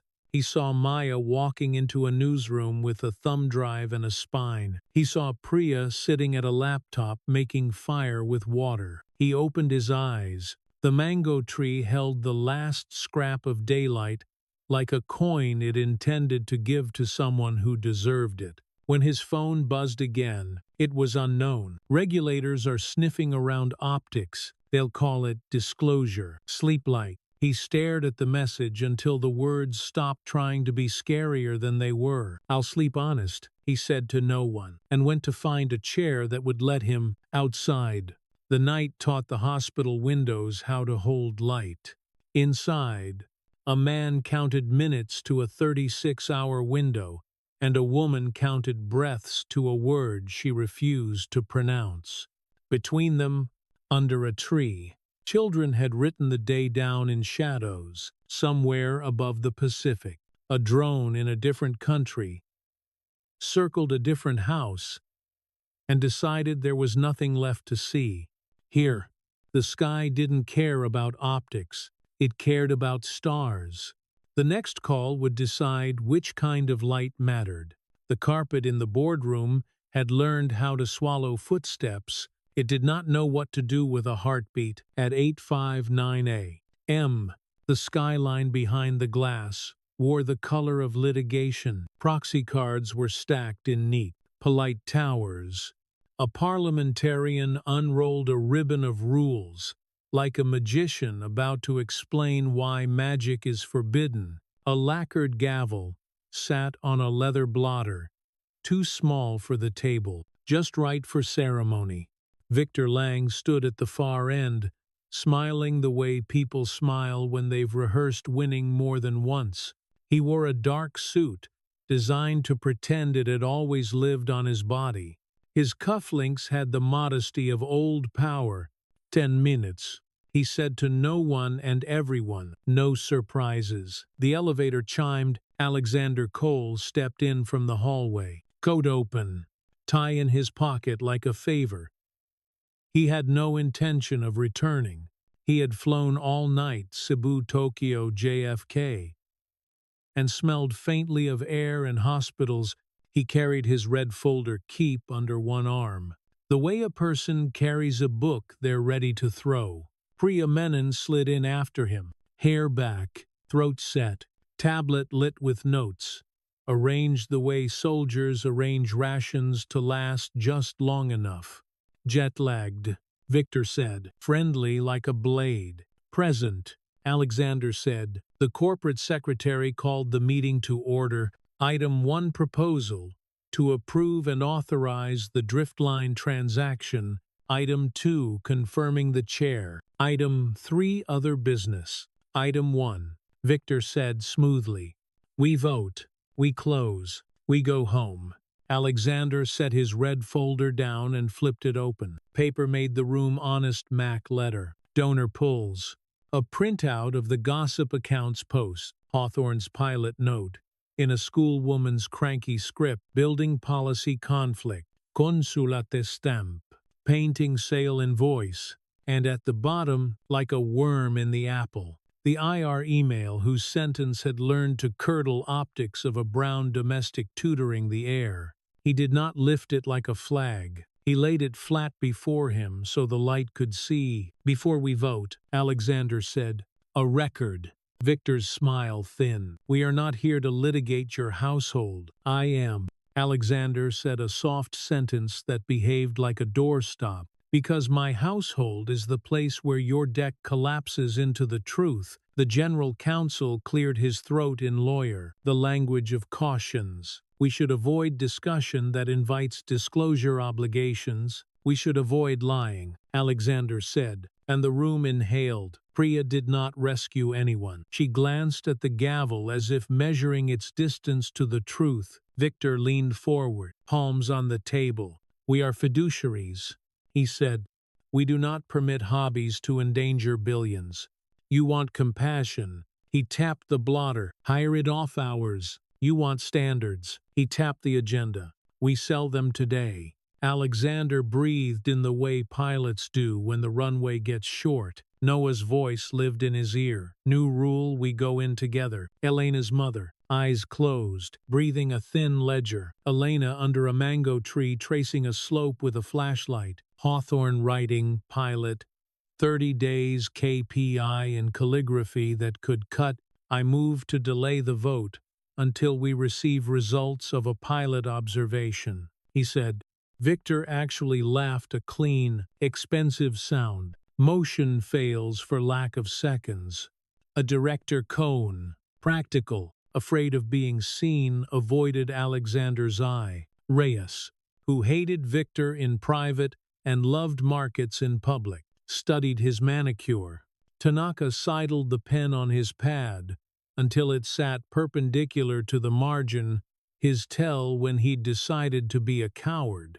Fine, Alexander said. He picked up a pen and signed a piece of paper with 4 words, I resign as chair. He slid it to the secretary.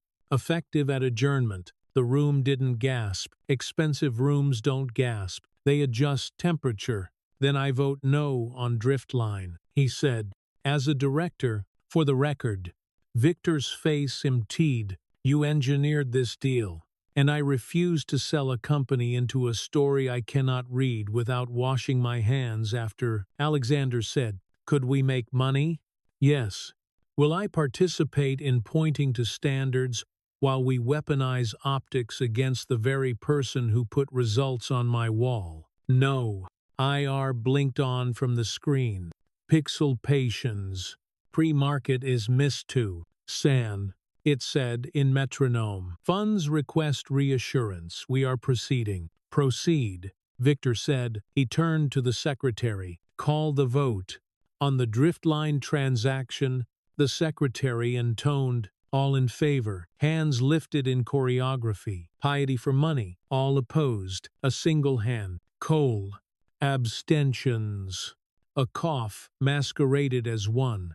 Cohen, cowardice acquired a first name. Motion pass, the secretary said. Victor leaned on the moment like a man leaning on a balcony he believes will not bite him. Item 2, chair. He didn't get to finish. Priya stood not tall, but higher than she thought. Before that, she said, for the record, she clicked the tablet and read, voice flat, facts as knives, timeline rumor posted.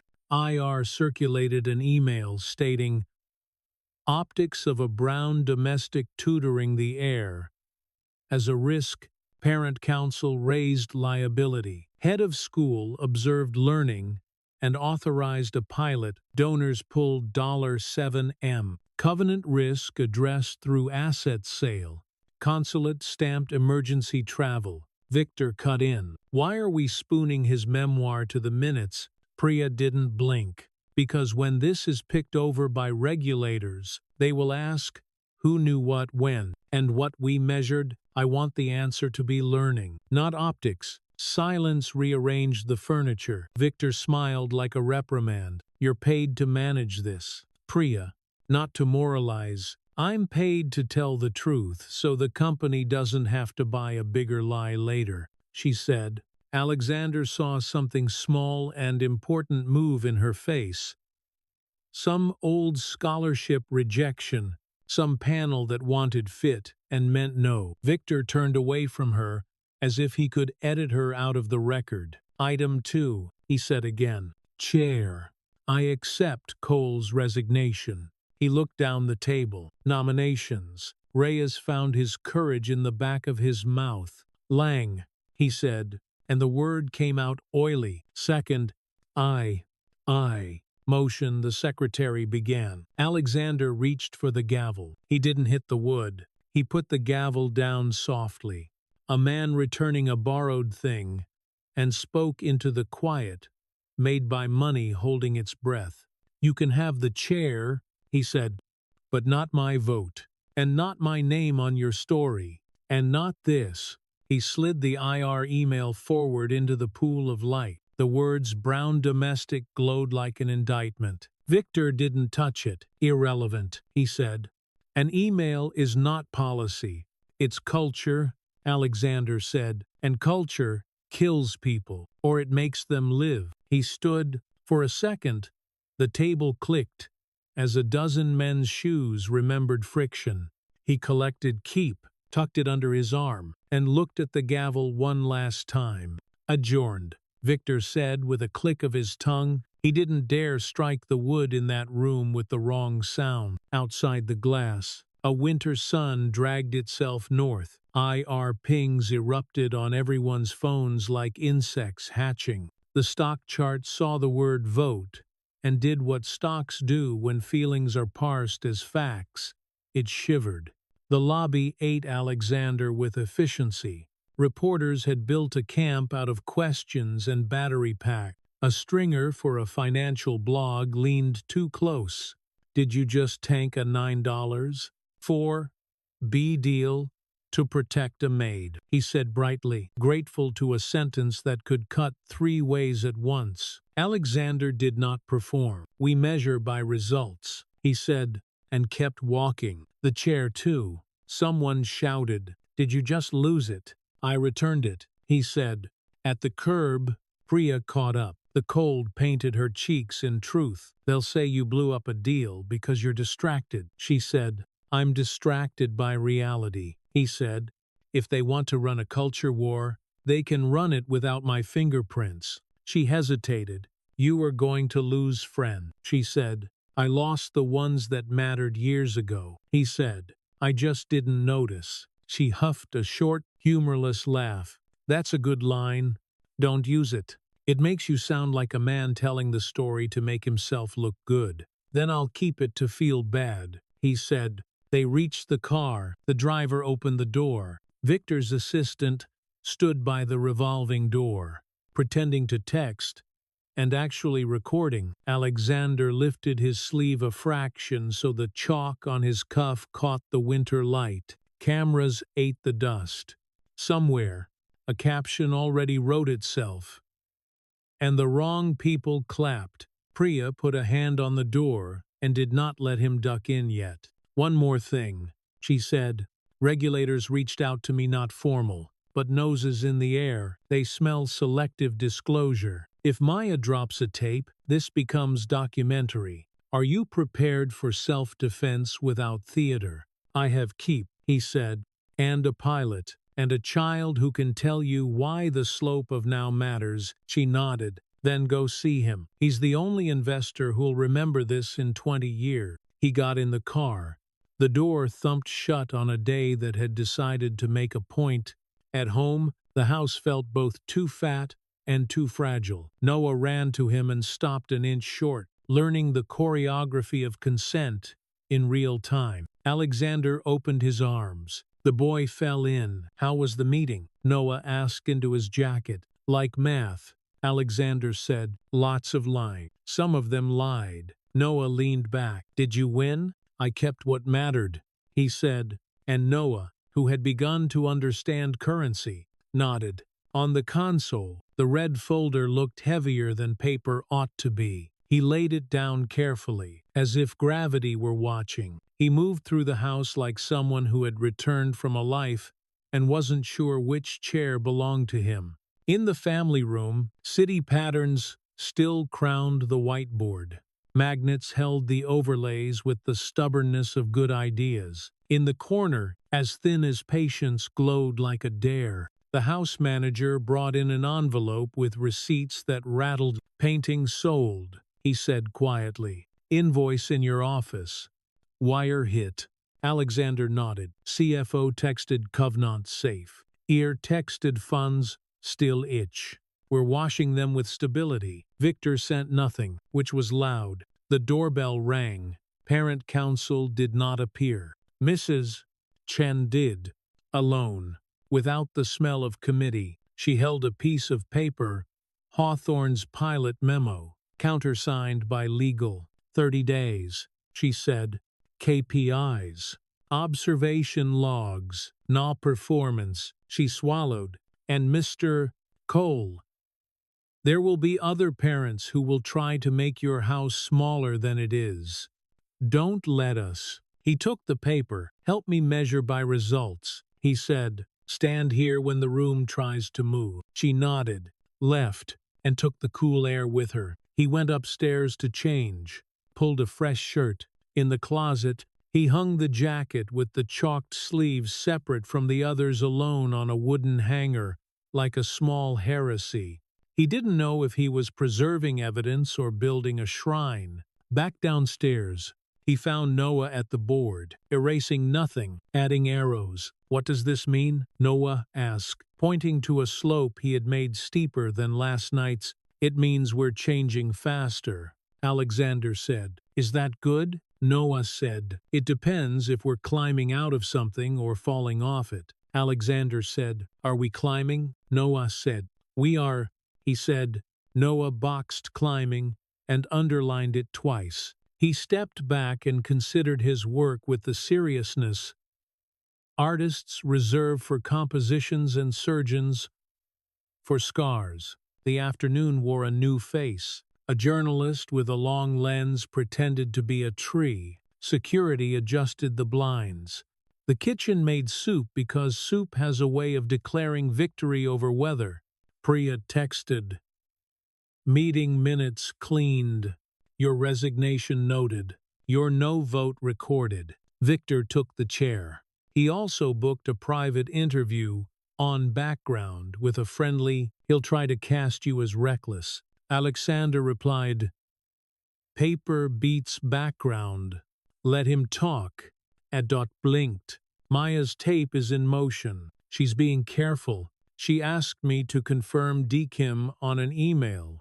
I will. Keep me in the dark until the lights need me. he sent back. At dusk, photographers caught him leaving the house by the front door with Noah and Elena's tote. The shot framed his sleeve, the chalk, a pale constellation, the caption, "Billionaire wears chalk to a board war," made its own weather. He ignored it. He took Noah by the hand and walked to the corner to buy milk the way men do when they intend to remember exactly where they are. At the bodega, a clerk with an eyebrow piercing glanced at the cuff and said, "You got something," and Alexander said, "I know," and paid in cash because it felt like a prayer. Back home, he set the milk on the counter and found the house phone blinking the old line. Nobody used except people who hadn't learned new tricks, which meant regulators or ants. He picked up a voice with the accent of law, and nowhere said, "Mr. Cole, this is a courtesy call. We are interested in any materials related to investor communications where non-credential domestic is discussed as a risk, informal. For now, informally," he said. "I have paper. We can formalize," the voice said. "I prefer honest," he said.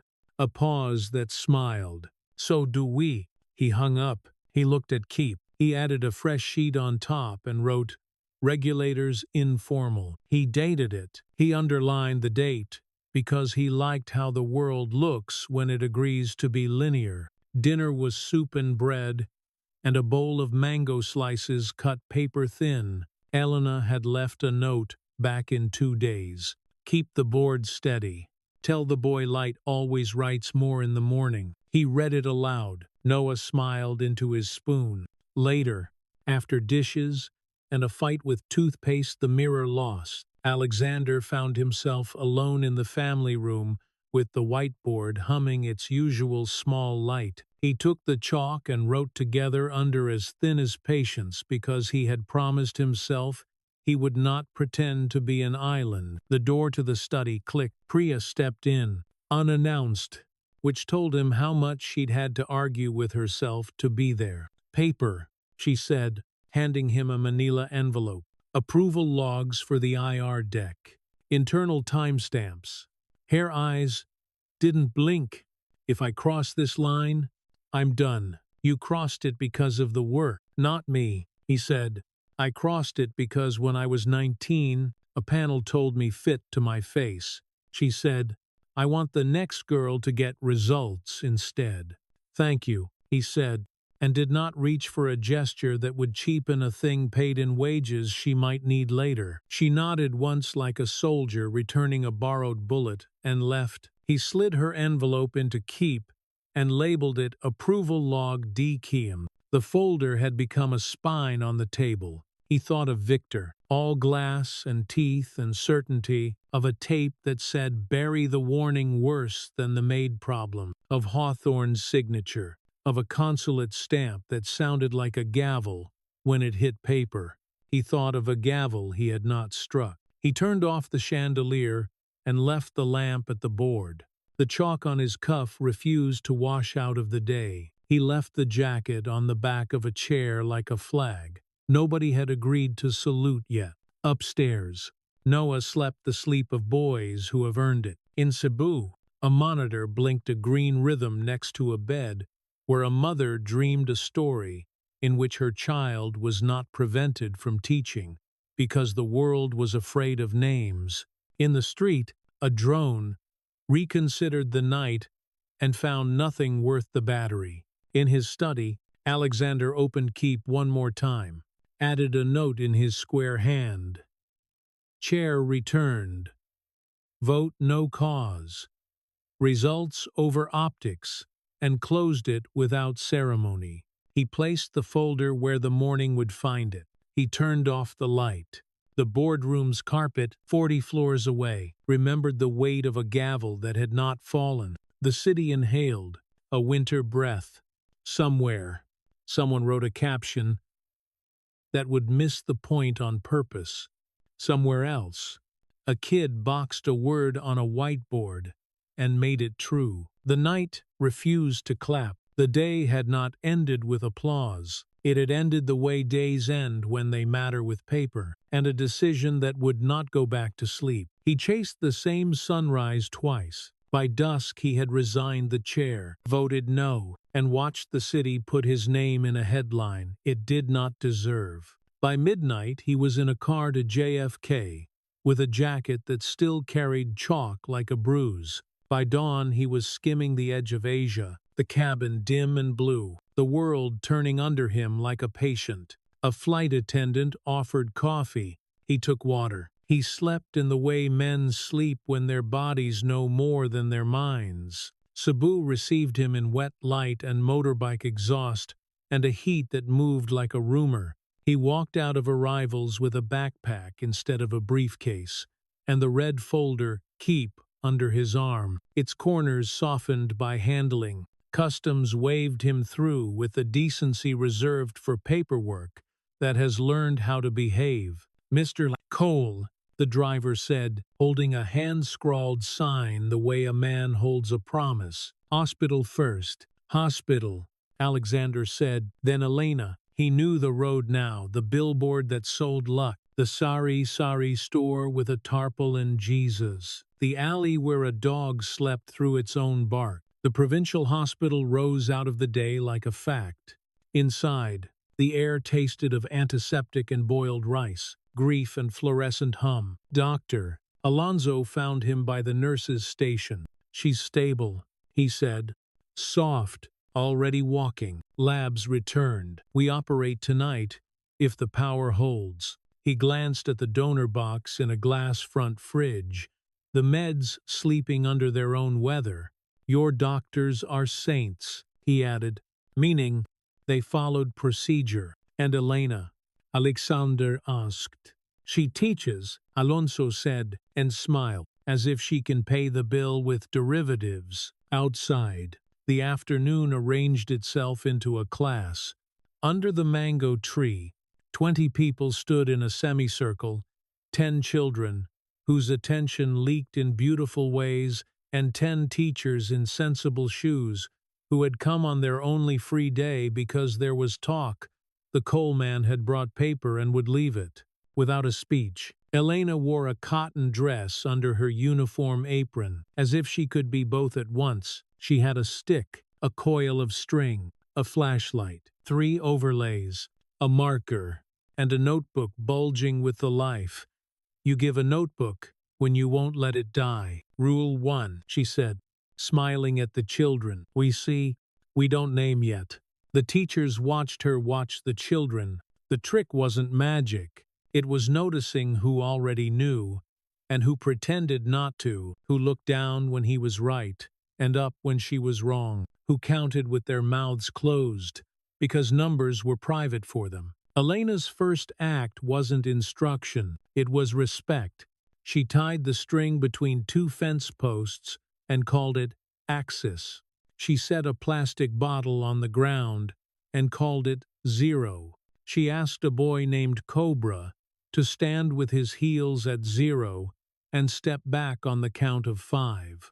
The class counted together a chorus full of S's and laughter. Cobra's shadow shortened. The teachers leaned forward. Their bodies recognized a rate before their minds admitted a word. "What is happening now?" Elena asked. A girl with a mango-colored ribbon whispered, "It's changing." "Faster here," said a teacher, pointing where the shadow ran, "and slower here." She drew a slant in the air with her hand, her palm becoming a slope. "Derivative," Elena said gently, as if she were naming a child's talent. The lights in the government building coughed and went out, a brownout flirting with the block. Nobody panicked because panic was a sport for people who had spare time. Phones flipped and became lanterns. Alexander held his flashlight. Elena used it to cast a seam along the ground. "This," she said, tracing the seam with her finger, "is how fast now move." A boy tried the word and liked it. Derivative. "Say it only if it serves you," Elena told him. "Don't worship it." They moved to integral without changing vocabulary. A net appeared, woven from plastic cord and stubbornness. Children shook leaves from the mango, and the net caught them. If I want to know how much of the sky has fallen, Elena said, though I guess. Heads shook. No, I count thin. I make the pieces small, as thin as patience. Then I add integral, said a teacher with chalk on her knuckles, relief in her voice, as if she had been waiting for permission to say a thing she carried around like contraband. Alexander leaned against the wall and let the day teach him. He had bought companies for less than the lesson in front of him. His phone buzzed. He didn't look. Then he did. CFO wire cleared. Covenant safe. 1 week of oxygen. He sent a thumbs up he did not feel and slid the phone back. It buzzed again. IR whispers cooled. Victor doing background with fiduciary. Keep your head down. He put the device on airplane mode like a spell. Your turn, Elena said to the teachers, handing the stick as if it were a torch. Teach a child and a neighbor what you just saw. No metaphor, no apology. Show work. A woman in a faded college tee stepped forward. She set a bottle at 0 and called a boy now. She traced his shadow and changed the slope with her body until the child pointed at the angle and laughed. She did not say derivative once. It didn't matter. The truth didn't need the right dress to be believed. By the time the light softened, the lesson had moved into transfer. Elena broke the hour into a framework. Observe, sketch name, transfer, reflect. She wrote it in her careful print in a notebook that would become the first page of a program she hadn't agreed to build yet, and had already built. Alexander watched the framework take shape and realized she had been carrying it in her hands since the first night under his chandelier. He had seen a curve. He had not seen an architecture. When they were done, the teachers stayed. They did not want money. They wanted next time. What if we can't print? One asked. Then we draw. Elena said. What if the brownouts come? Then we use flashlights. Or the sun. What if the principal tells us there are standards for what we may do? Elena breathed. Then we measure by results. And we ask, measured how? The question satisfied no one and everyone. The teachers left in pairs, their bodies speaking to each other about the day the way people talk when they're trying not to love a thing too much in case it leaves. Alexander walked Elena back through the courtyard full of small clatter. Children peeled away. Parents waved. The mango tree dropped something on his shoulder that looked like sap and felt like a badge. You didn't film, Elena said. I watched, he said. You didn't post, she said, almost teasing. I will fund, he said. They stopped at the hospital door because hospitals are the kinds of buildings that make you pause. They are thresholds with rule. What if it fails? Elena said suddenly. The question, a small animal that escapes when the cage door tilts. What if the pilot back home is a nice story, and then policy closes around it like a fist? It will fail, Alexander said, and then we will make a smaller version and move it through a different door, and then a bigger one again. That's what pilots are for, to fail where failure can be counted. She thought about that and found the useful part of it. Counted, she repeated. We'll keep paper. I am learning, he said. She looked at his cuff.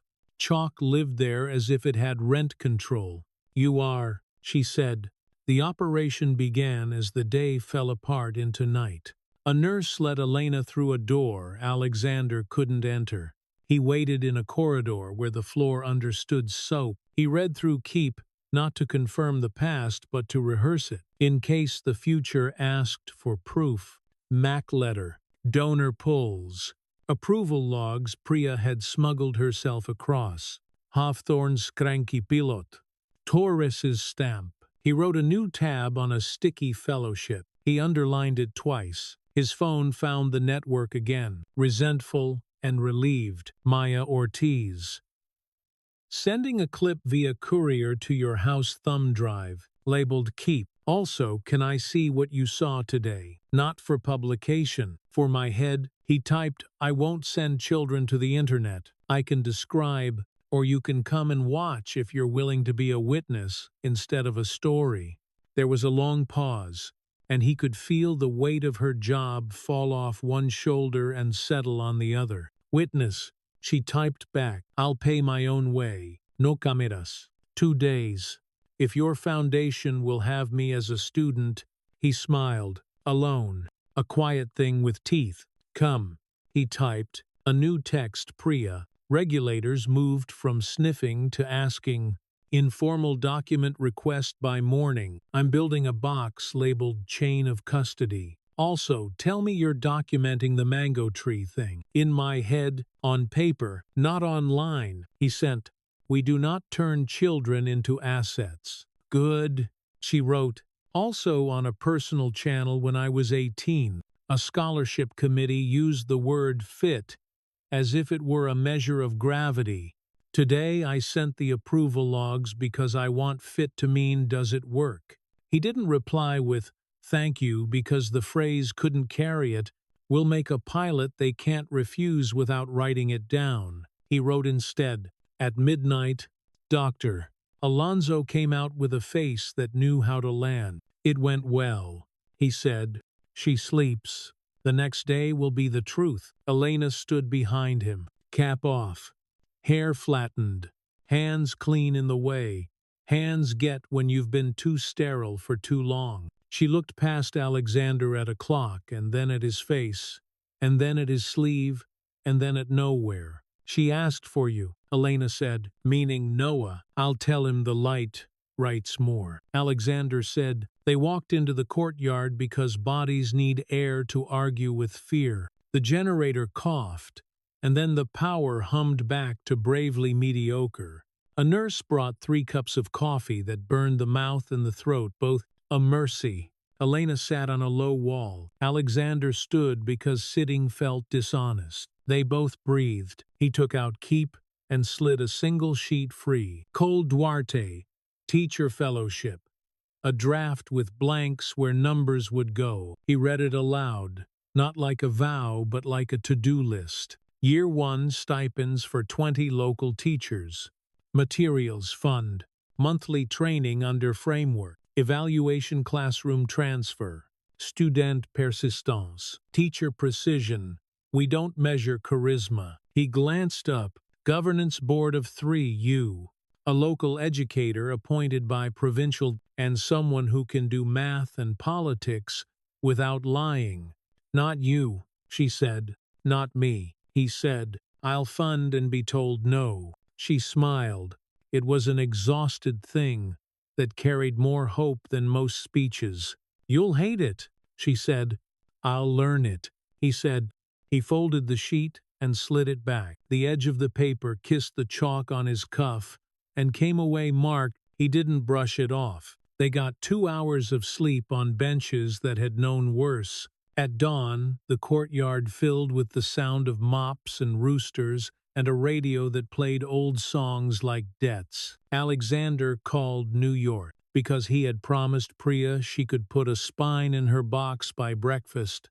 Chain of custody, she said without hello. Thumb drive couriered to the house by Maya, he said.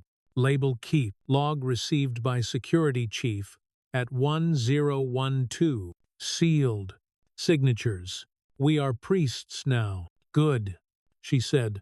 Regulators requested any internal communication where non-credentialed domestic is used as risk. I'll reply with a friendly packet after I've had a sacrament. And Alex Hawthorne sent an email. She's drafting the pilot rubric into official policy draft format.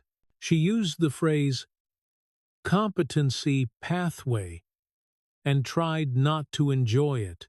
Tell her to enjoy it, he said. Tell her I approve of joy. I will, Priya said. And then, in a different voice, one he hadn't heard from her in years, be careful on the way back. I'm not back yet, he said.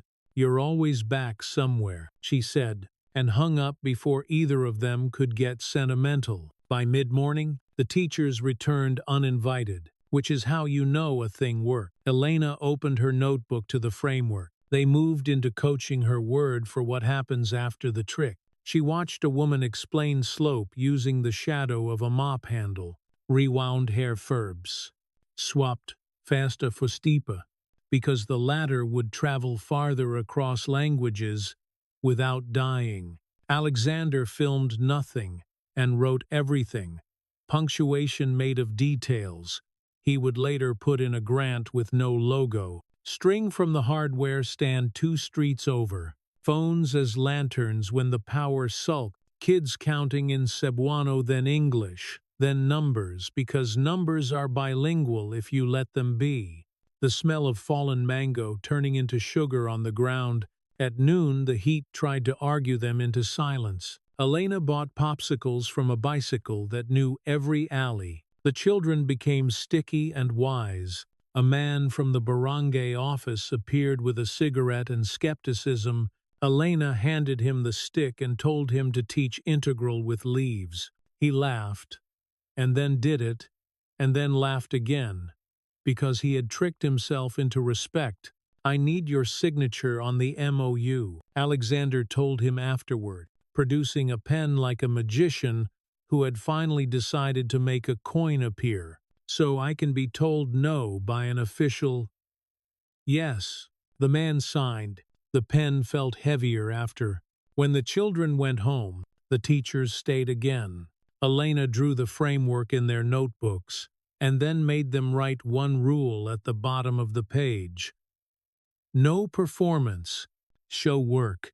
She underlined show, and told them it meant make thinking visible. She underlined work, and told them it meant effort and evidence, not glamour. "This is worth money," Alexander said to himself, the old reflex trying to reclaim its territory. Then, gently, he told the reflex to sit down. At dusk, he walked Elena back to the hospital again. The generator coughed and held. "Doctor," Alonso said good, in the way men say good when they've been taught to be stingy with it. Elena went to her mother's bedside and spoke in a voice that did not need words. Alexander sat one chair away and watched a monitor. Remember a rhythm. He did not pray. He wrote a budget. His phone buzzed with a message from Maya. "In the air, 12 hours. Don't meet me. Let me meet the thing." A typed, "No cameras. No quotes. Only witness." "Witness," she confirmed. Another buzz. Priya again. "Regulators set a meeting. Want to see evidence of pilot and policy changes at the school." Hawthorne is ready to say, "We measure by results." To a government voice, "And regret nothing," he replied. "Schedule me in after we land. I'll bring keep and chalk." "Where the chalk?" she wrote. "It's become part of the file." Night flipped the neighborhood over and shook out the day. The mango tree kept its coins.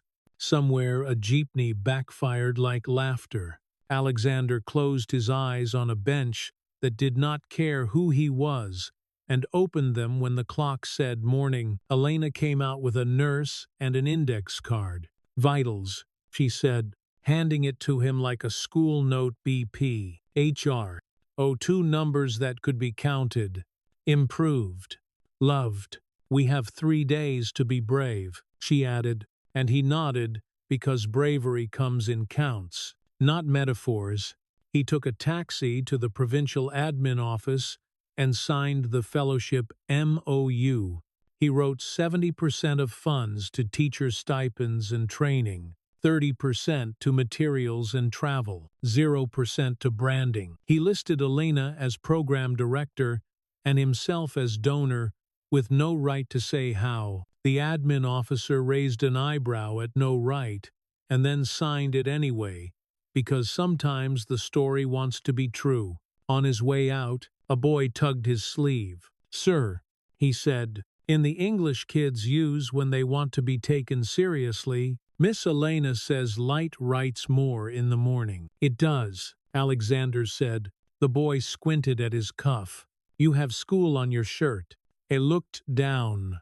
Chalk had found him even here, even in a linen shirt that had never met a board. "I do," he said. "I'm keeping it."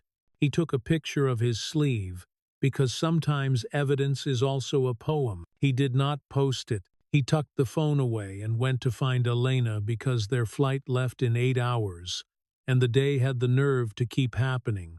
In the courtyard, she was packing the tote string, marker, overlays, flashlight. She added a rubric laminated in a hurry. She added a photo of her mother looking stern at a birthday cake. She added nothing sentimental that would weigh her down, and everything functional that would carry her through customs. "Ready?" he asked. She looked at the hospital, as if the walls could hear her, and then at the mango tree, as if it had final say. "We'll come back," she said, not as a hope, as an itinerary. At the airport, the donor box glowed like a well-behaved secret. The airline clerk stamped forms like a drummer keeping time. Elena held her passport with 2 hands. Alexander held keep, the way a man holds a map that is written in a language he is learning to think in. On the jet bridge, Priya called one last time before the hole in the world ate reception. "One more beat," she said.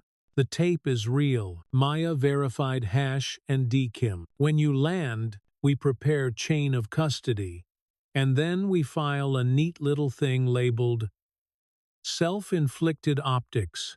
If the world demands blood, let it be the kind that clots around the truth." He smiled at the metaphor because it worked. "And Hawthorne?" he asked. "She sent me a draft," Priya said, almost cheerful. "Competency Pathway Pilot, Treasich Days." She put KPI in a box like a jewel. "The parent council will scream liability. We'll say learning. Regulators will say disclosure. We'll show paper. And Victor?" he asked. "Victor will talk until his mouth is a museum," she said.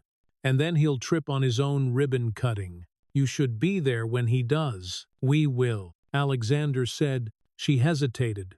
"Alex, when this is over, there won't be a perfect story. There will be a true one. Make sure you can live in it." "I intend to," he said, and meant it with a clarity that surprised him. He hung up. The plane inhaled them. The door closed. Elena sat by the window and watched the runway move. Alexander put keep in the overhead, as if he were giving the plane a job. He buckled and unbuckled and buckled again because ritual is a way to borrow courage from yourself. As the wheels lifted, he thought of the whiteboard back home. The title City Patterns, boxed in Noah's careful hand. The corner where as thin as patience lived. The spot where he'd written together in letters that had embarrassed him with their smallness and saved him with their truth. He slept. He dreamed the mango tree, wrote light on the floor of his living room, and the chandelier forgave him for liking a different sky. When they landed, New York met them with wet streets and a wind that thought it had a point. Security took the thumb drive from Maya at the gate. Received 1012. Signed. Sealed. Logged.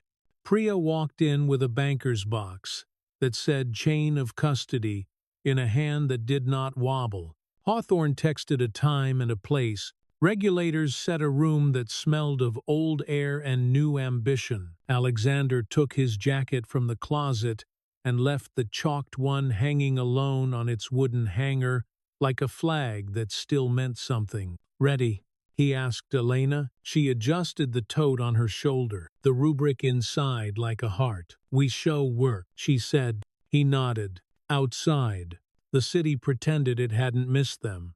The car door closed on their names. Somewhere in a glass room, a gavel waited for a hand. Somewhere else, a girl under a tree explained slope to her uncle, and the day decided not to argue. Tomorrow, a projector would fail at the wrong second. Smear would appear at the right time. A tape would play. A pathway would be voted into a world that said it didn't have the budget for decency. But tonight, in the airport garage, where acoustics make small vows sound like speeches, A man and a woman chose their nouns. Results, he said. Together, she said. The echo made both words bigger. The conference room smelled like copy paper and fear disguised as coffee. A ceiling projector hung overhead like a promise that would forget itself at the wrong moment. On one side sat regulators, 2 lawyers, and a policy analyst with a highlighter that squeaked. On the other sat Adelaide Hawthorne, spine straight. Mrs.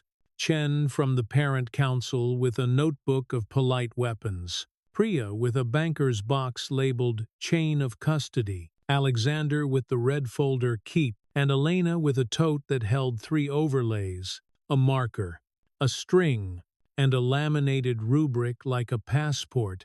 On the table, tent cards.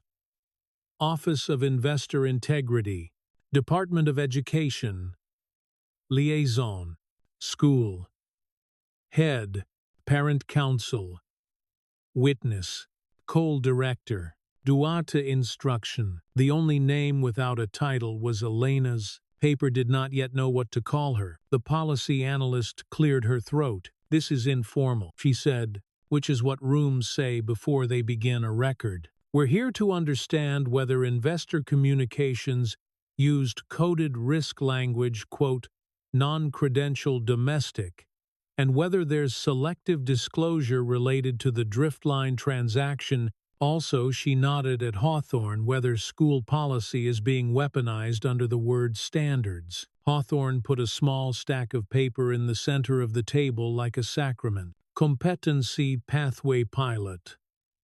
3 days, she said. KPIs, comprehension, transfer, precision, persistence, method observe, sketch, name, transfer, reflect. I am not here to fight the word standards. I am here to insist we measure by learning. Mrs. Chen folded her hands. I'm here to witness, she said, and to apologize to the extent that helps. She slid a look at Elena that said more than the room deserved. The lead regulator, a man whose suit had learned to talk for him, checked a box on a form no one else could see. And Ms. Duarte. Elena touched her tote like a brace. I teach, she said simply. I show work. Good, the analyst said. Let's start with the paper. Priya opened her box and made a spine across the table copies of the IR email that used Brown Domestic as if it were a weather event. The MAC letter, donor pull notices, policy override at the school gate, consulate stamp, Hawthorne's pilot note, approval logs with timestamps. Every packet got a little neon tab with a date, because the only way to make time obey is to number it. The regulator's highlighter squeaked. Chain of custody, she asked, without looking up. Logged, Priya said, tapping a log sheet with signatures. We are priests now. The door opened and Victor Lang entered with a smile so smooth it left footprints. He wasn't invited. People like him don't need invitations. Behind him floated a PR man, the color of damp drywall. Just observing, Victor said. Stakeholder. He looked at Elena the way men look at problems they plan to solve, by naming them lower. And what a timely moment to recenter standards. Alexander didn't stand. Sit wherever the light makes you honest, he said. A regulator raised an eyebrow. We are not here to adjudicate personalities. Then let's adjudicate tape, Priya said, sliding a small envelope forward. Couriered thumb drive. Hash verified.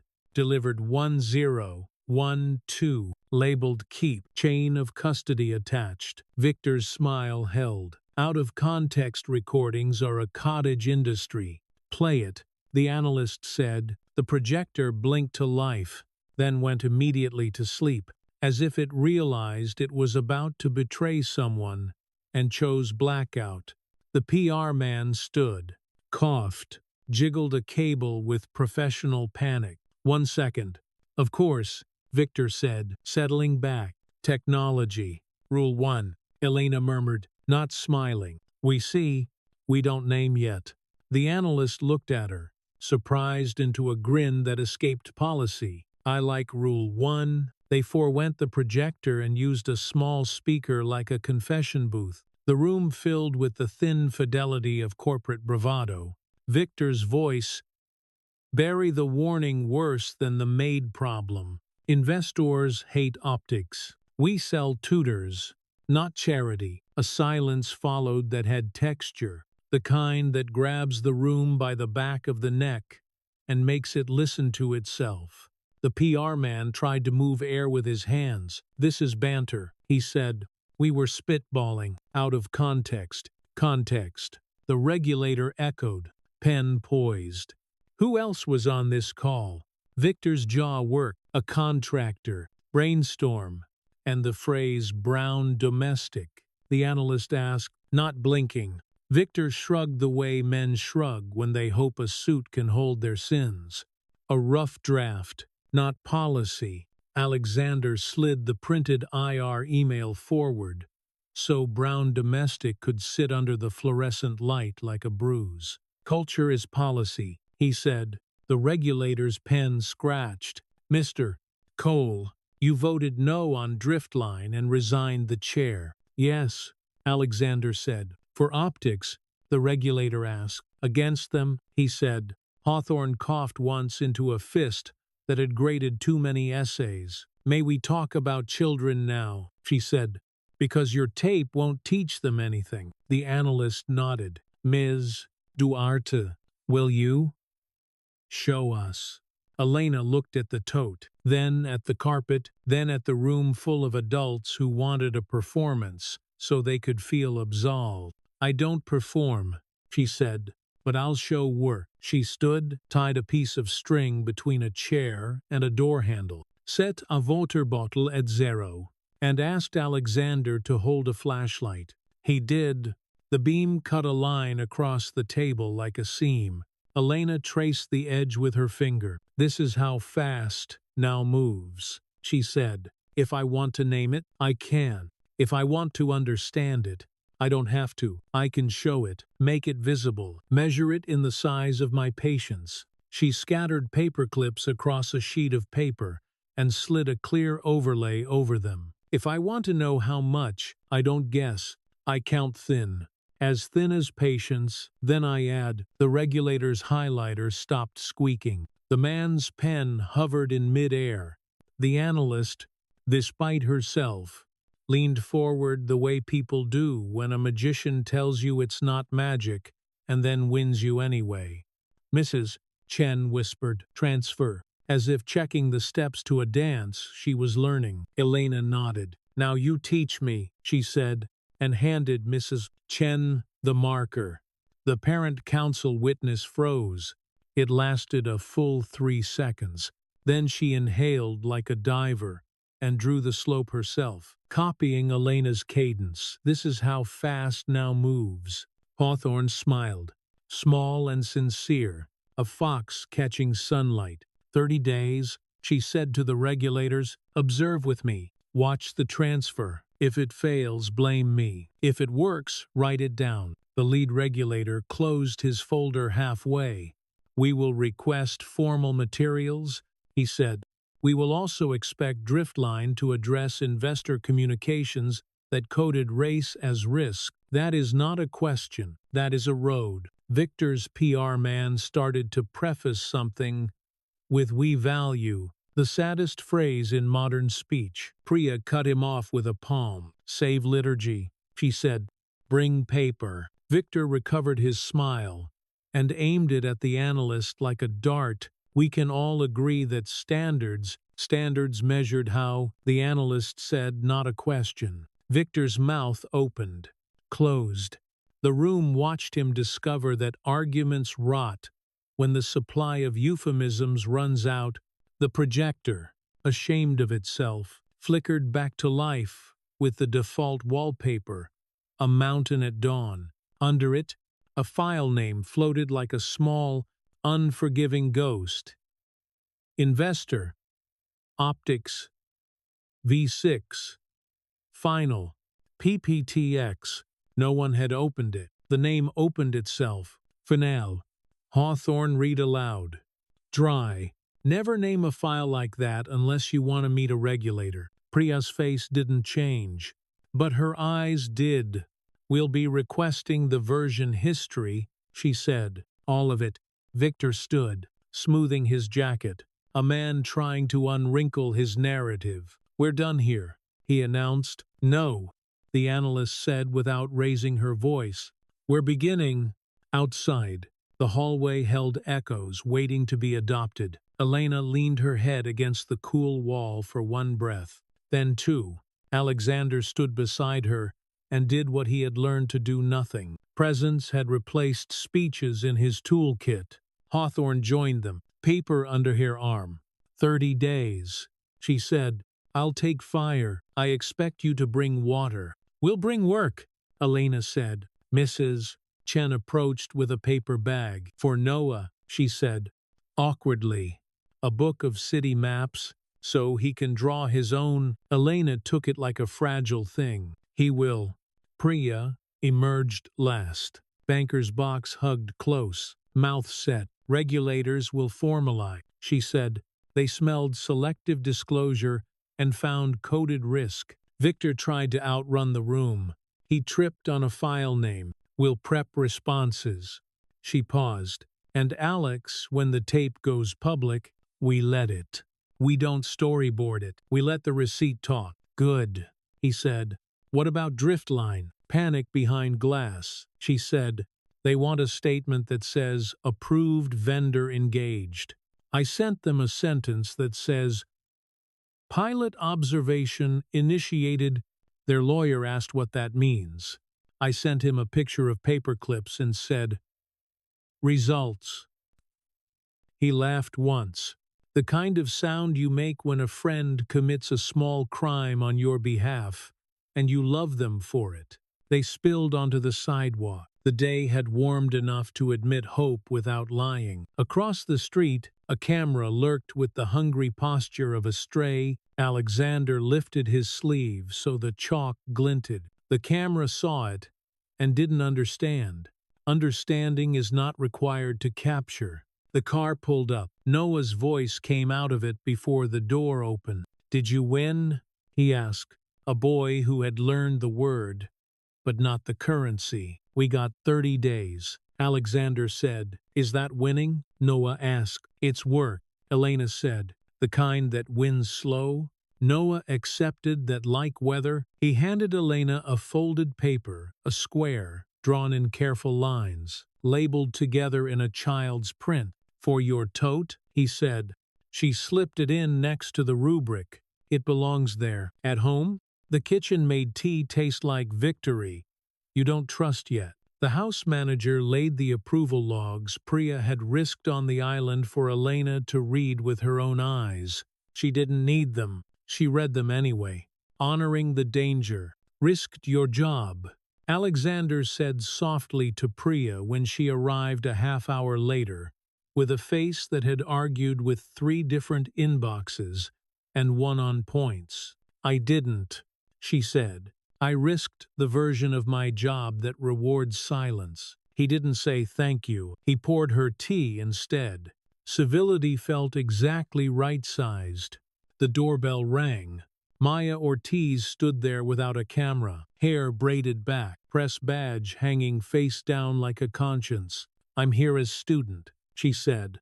Hands empty, eyes open. Elena nodded once. Then you can watch, under one rule. No children online, Maya said. I know. Witness, not story. They went to the family room. The whiteboard wore CT patterns, like a crown it hadn't asked for. Noah stood straight but not stiff, a boy who had discovered that performance rusts learning. Elena teat string between magnets, set paper clips, used the flashlight against the late afternoon light. Maya watched her mouth shape the lesson, then watched Noah's face receive it, then watched her own hands stay still. Derivative, Elena asked eventually, after the room had earned the word, how fast now moves. Noah said, grinning, Maya's throat clicked. She wrote a single word in a small notebook she hadn't admitted she'd brought. Honest. The projector on the console blinked awake by itself again, eager to betray. Its splash screen still showed Investor, Optics, V6, Final, Noah pointed. Why does it say final if it's on the TV? Because liars love final, Priya said, passing through with 3 printouts and a grim smile. Do we, Lee? Noah asked. Direct. We try not to, Alexander said, and when we do, we try to fix it with paper. Noah considered that and boxed fix with paper on the board's corner, where he had started keeping the family's new commandment. Maya put away her notebook. I brought you something, she said to Alexander, producing a photocopy with a timestamp, Kim's seal, and a title, Investor, Optics, V6. Final version, History. I'll publish this when the tape is in the wild, if you want to get ahead. That's your business. But if you try to spin me, I walk. No spin, Alexander said. No performance. Results. Good, Maya said. And the word meant both professional satisfaction and personal relief. The house phone blinked with the old red light of landline. Alexander picked up. A voice with practiced neutrality. Mr. Cole, this is Driftline's counsel. In light of recent developments, we'd prefer to pause public commentary and focus on integration. We'd appreciate your reassurance regarding approved vendors. You'll get pilot results in 30 days, Alexander said. Measured how and by whom? That's not how we do it. The voice said, it's how we're doing it, he said, and hung up before courtesy could be weaponized. He turned back to the room. Elena was showing transfer Noah teaching Maya the overlay trick. Maya's hands betrayed her. She wasn't used to being taught on cameraless term. She laughed once, a sound shaped like surrender. I'm not good at learning in public, she said. Then you're perfect, Elena said. The intercom crackled. The security chief letter served. Regulators request formal materials by Friday. Also press outside. They heard the word tape. Priya was already moving. We hold silence, she said. We hold paper. If they ask, we say results and 30 days. We starve the riot. Victor, Alexander asked. She scrolled. On background with a friendly, he's blaming a contractor. He'll say banter 4 times. He'll use fiduciary like a fire extinguisher. Maya will publish on Wednesday. The tape will trend. He'll try to outrun it. He'll trip. On what? Alexander asked. Though he knew, Priya nodded at the projector, where Investor, Optics, V6, Final floated like a confession. On his own file name, she said. Elena capped the marker. Noah put the magnet back on the exact dot it had been. The whiteboard exhaled. Outside.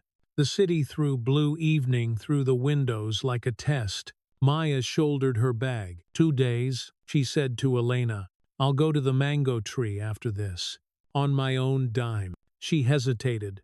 Your fellowship, you'll need a local to keep you honest. We have one, Elena said. Dr. Alonso. Maya smiled. Good. Don't make me write an exposé about decency. It would tank my career. They laughed, the kind that makes a room forget the shape of its sphere for 15 seconds. After she left, the house quieted to the sound of soup. Deciding to simmer, Noah curled under Elena's arm with a book of city maps. Alexander sat across with Keep open, adding a fresh tab, Competency Pathway Draft Version History. He dated it. He underlined the day. He wrote together in the corner because a superstition that works is just a plan in disguise. The doorbell rang one last time. Mrs. Chen again, this time with her son bashful, tall, a freshman's angles. She stood on the porch like a person who hadn't decided if she was welcome. Alexander opened the door before the doubt could congeal. "My son struggles with transfer," she said, straight to Elena. No parent council voice. A mother's.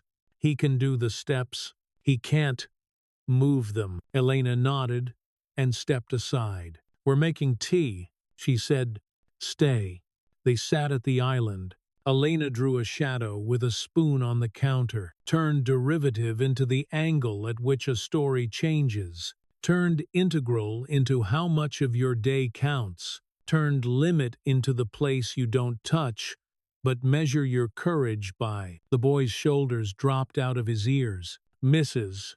Chen cried very quietly. Nobody named it. Priya leaned on the doorway and watched the doctrine of results write itself in sugar and steam. When they left, Mrs. Chen hugged Elena in the doorway with an awkward fierceness that made both of them laugh.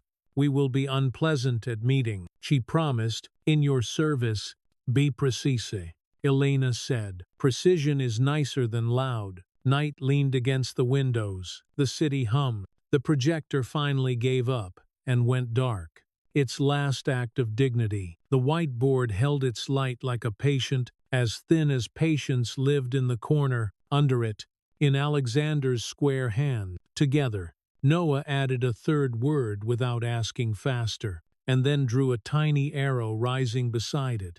Alexander turned out the chandelier and left the lamp at the board.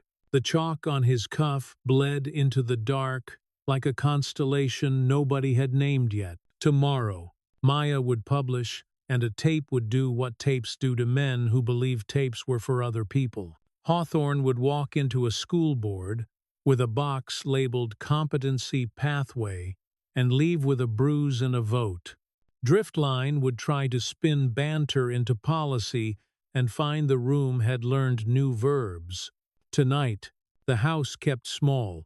Promises, soup, maps, a tote packed for morning, paper filed where a future could find it. Alexander sat in the doorway until the clock forgot to move. He lifted his sleeve one last time. The chalk still lived there. He left it.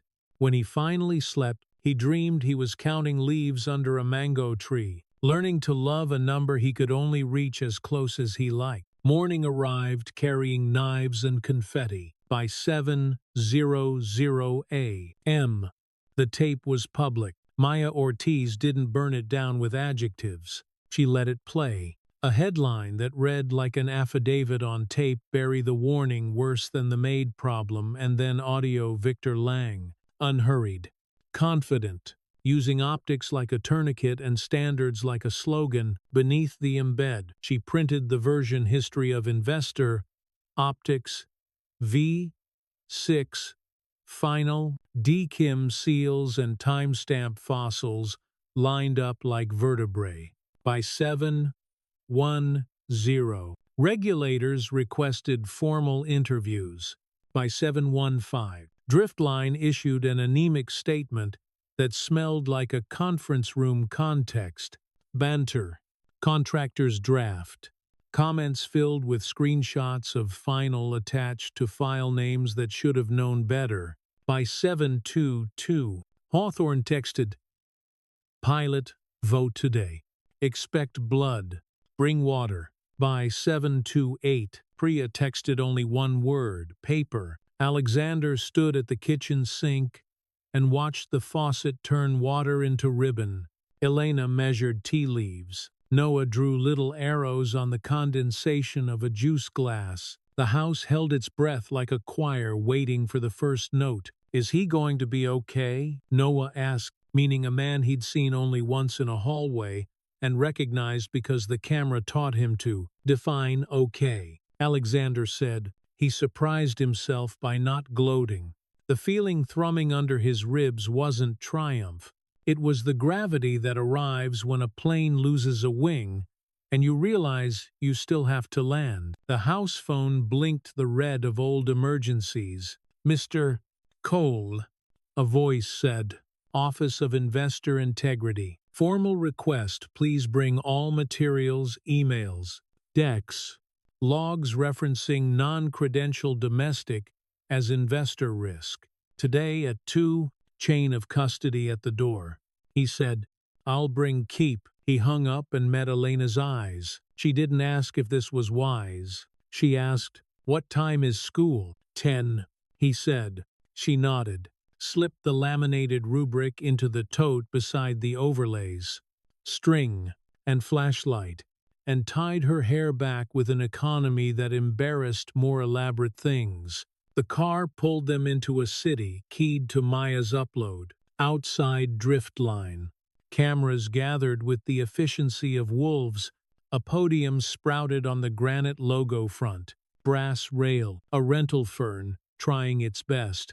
Victor Lang appeared with a press officer, who looked like he had slept in a closet full of statements. We value standards. Victor began, smoothing his tie. Smile. Lacquered.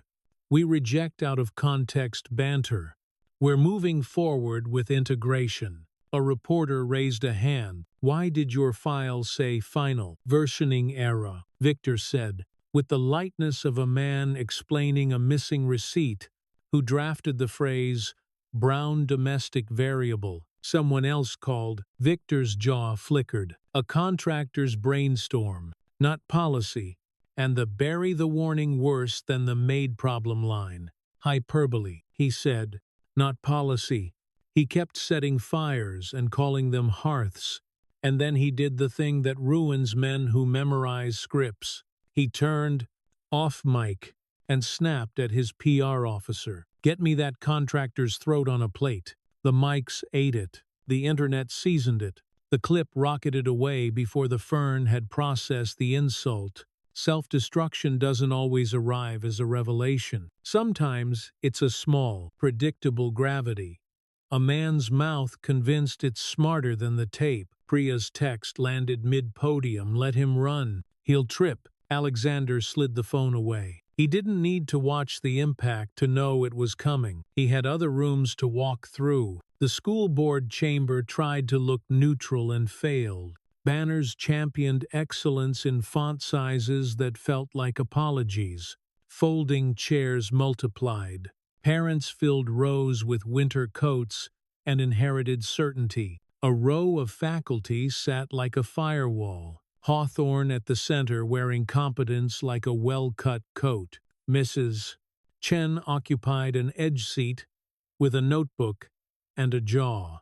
The president of the board called the meeting to order by tapping a pen against a mug that said, read. The agenda marched towards the fight, pretending to be a stroll. Item 4, she said, instructional support pilot proposal. Dr. Hawthorne.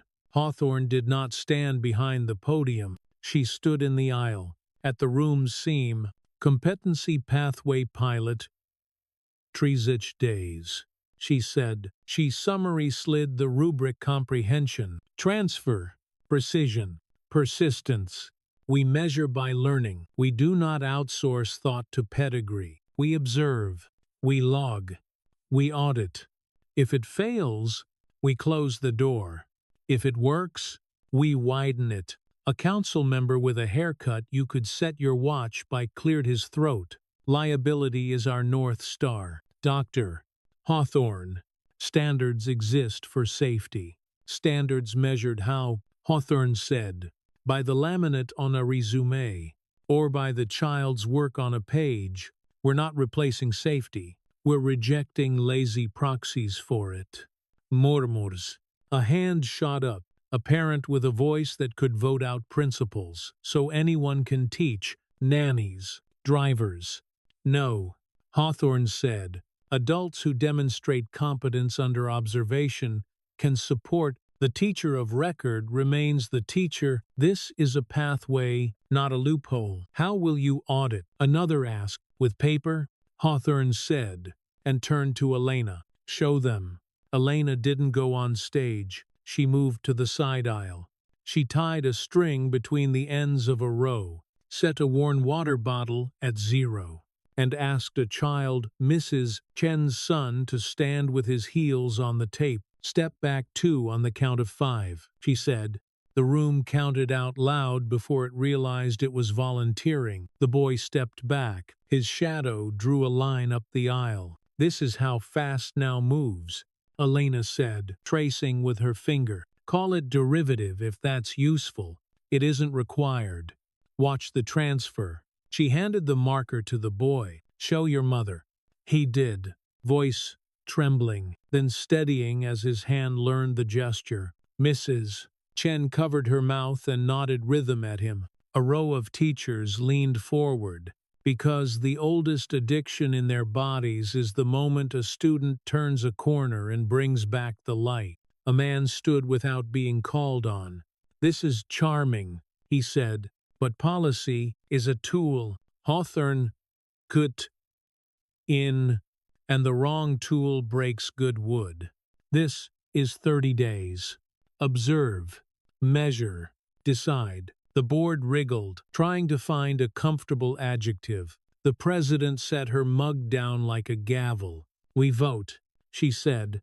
Phones buzzed along the back row.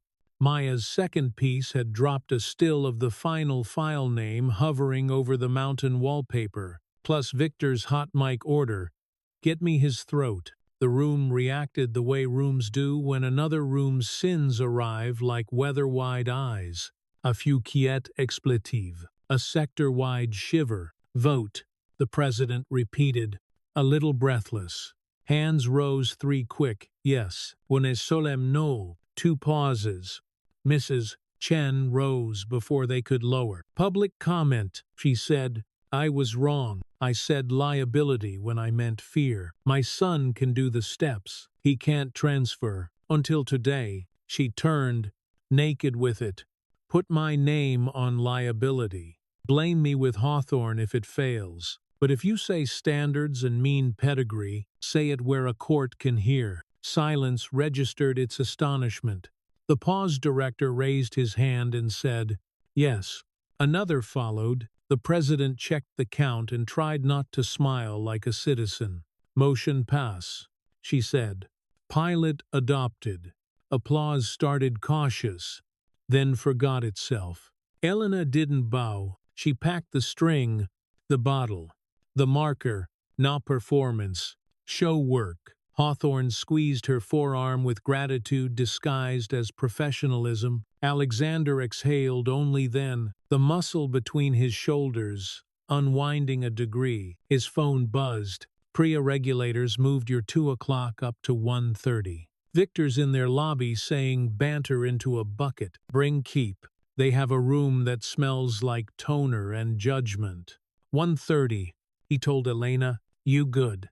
Go," she said.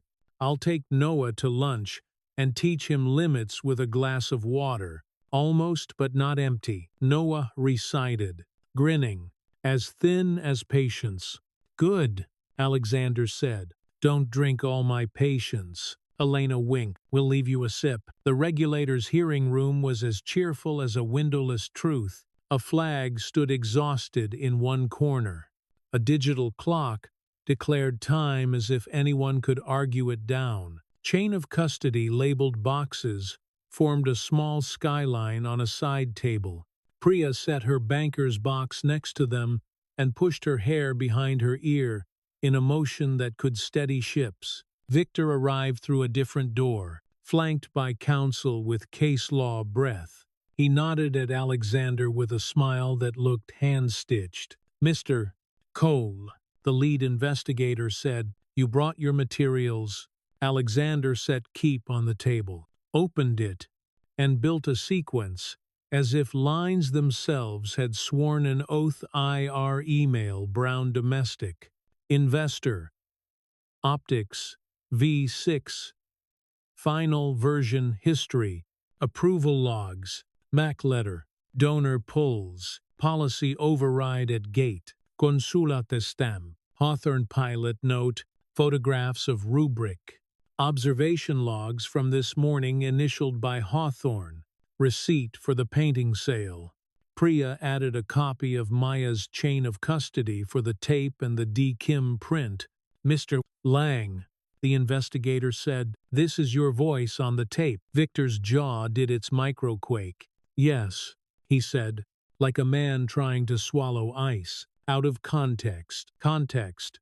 Show us V1 through V6 of the deck. The investigator said, who added Brown domestic, who changed it to non-credential domestic, who approved final. Victor's counsel slid a folder like a caution. Will produce a narrative, non-narrative. The investigator said, paper. Counsel reddened. Victor's PR man, outside the glass, pretended to be invisible and failed. And this phrase, the investigator continued, tapping the transcript. Bury the warning worse than the Maid problem. What warning? Did you bury it? Victor inhaled and found no oxygen. We advised approved vendors as a mitigation, he said. We rejected a PR strategy that sensationalized household staff. The investigator looked at Alexander. And you? I rejected a culture that calls a woman risk. Alexander said, I voted no on Driftline. I resigned the chair. I sold a painting to keep a covenant because donors tried to make standards a weapon. You still hold a board seat, the investigator said. For now, Alexander said, that seat will not eliminate optics by lying about results. Priya laid one more sheet down, a quiet bomb. Internal messaging doc with a bullet. Sell fiduciary. As morality, she didn't look at Victor when she did it. She looked at the investigator. Version history attached. Victor pursed his lips into a legal shape. I regret the phrasing, apologize to the child. The investigator said, surprising himself and everyone else, because that's who eats your phrasing. Victor flinched. He hadn't prepared a sentence for that. The investigator leaned back, the posture of a man who has sniffed enough to file, "We'll follow up with formal requests." He said, "We will likely recommend censure, perhaps fines. We will coordinate with the Department of Education if school policy was used as a cudgel. Driftline will receive a letter." About the deal, Victor asked too quickly. About culture, the investigator said, and the risk it presents. It was a curious moment, measured, procedural, where the weapon turned out to be paper, not fire. Victor stood, smoothing a jacket that had lost jurisdiction over his image. He tried to leave through the wrong door and had to backtrack, a small indignity that turned into a symbol because everything does when you've taught the internet to watch you. Priya exhaled in a hiss she'd been saving since last year. You good? Alexander asked here. I'm tired of final files, she said. He smiled. We're writing the drafts now. At home, the family room made room for a different kind of noise. Elena and Noah had turned limits into a ritual, a glass of water, a spoon, a song that counted down sips, that refused to be zero. Almost. Noah said, reverent. As close as we like? Hawthorne came by with a bruise of a smile. They passed it. She said, I have 30 days and a target on my back. She looked at Elena's tote, then at Noah's face. Worth it. Mrs. Chen texted a photo of her son's homework with one word, transferred. Elena laughed into the back of her hand and then showed the picture to the plant. Because sometimes joy embarrasses you. The doorbell rang. Again, days like this have a rhythm. Maya stood there holding nothing but a pen. She looked tired, like a person who had chosen the right side of a complicated thing on purpose. I won't stay, she said. Just. I needed to see the board. Is that ridiculous? Come in, Elena said, stepping aside. Because the house had decided who it was. Maya stood in front of city patterns, like a person who had found a church she never expected to want. She touched nothing. She looked at the corner where as thin as patience lived, and at the lower corner where together had joined it, and at the new word faster with its tiny arrow. She wrote a fourth word on a sticky, and stuck it under the frame. Small, unassuming. Honest. She stepped back. If this goes sideways, she said to Elena, I'll keep writing it honest. If it goes sideways, Elena said, we'll keep teaching it honest. They looked at each other, professional to professional, both allergic to performance, both married to work. After she left, Priya arrived with a paper bag dumplings that steamed like forgiveness. She set it on the island and didn't make a speech. Regulators will send letters with teeth, she said around a bite. Driftline's board wants to pause integration to focus on culture. Translation. Victor is a liability, she shrugged. If they don't push him, he falls. And you? Alexander asked. I'll probably quit in 3 months, she said. Leave while I still recognize my face. Maybe teach the framework to comms kids so they don't learn to lie as early as I did. He didn't try to stop her. He wrote Priya Fellowship Board on a sticky and stuck it inside. Keep, Noah, sticky with dumpling sauce and theory, tugged Elena's sleeve. Can we teach them the thing with the net? He asked. Which them? She said. Everyone, he said. And the absurdity of it broke something open in the adults. The way a crack makes a bell sound like truth. We'll start with 20, Alexander said. Cebu, then here, then wherever they keep shutting doors with standards they refuse to define. Elena looked at him like a colleague. We'll need more string, she said. They laughed. It wasn't brave laughter, just necessary. Evening darkened the windows to the color of reflection. In Driftline's tower, a board gathered without telling the internet, and did what boards do when their optics become liabilities. They appointed a special committee to evaluate leadership alignment in a whisper that would be a headline by dawn. Victor was told to take leave. He refused. A leak introduced him to past tense. Maya filed a second piece, competency, not pedigree, a pilot begins. No adjective so sharp they'd cut the kids. A photo cropped to hands a child's small grip on a marker. A woman's hand steadying string. The caption said, only show work. Regulators sent a letter that used words like deficiency and remediation and penalty with the coolness of men who have learned to put lives into paragraphs. The last line said, we expect culture to be led, which wasn't how law writes, but sometimes language forgets what room it's in. Hawthorne sent an all-staff email that avoided Triumph pilot launches. Observation schedules attached. Keep your receipts. Her last sentence, uncharacteristically warm, borrowed from a 7-year-old light. Writes more in the morning. Alexander read everything and filed it, and ate a dumpling and poured water, and thought about the day as if it were a shape he could trace. He went to the closet, pulled out the jacket with the chalked cuff, and didn't put it on. He hung it on the back of a chair at the whiteboard and let it look. Elena stood before city patterns with Noah under her arm and used the last light to draw a small curve in the corner, one that approached a line and never touched. Almost, she wrote under it, as close as we like, ending, Noah said. Sleepy. Stories don't end, Elena said. They continue where you can't watch. Like limits. He said. Exactly. Alexander said. The intercom crackled. The security chief's voice, half-amused drone at the hedge. Not media.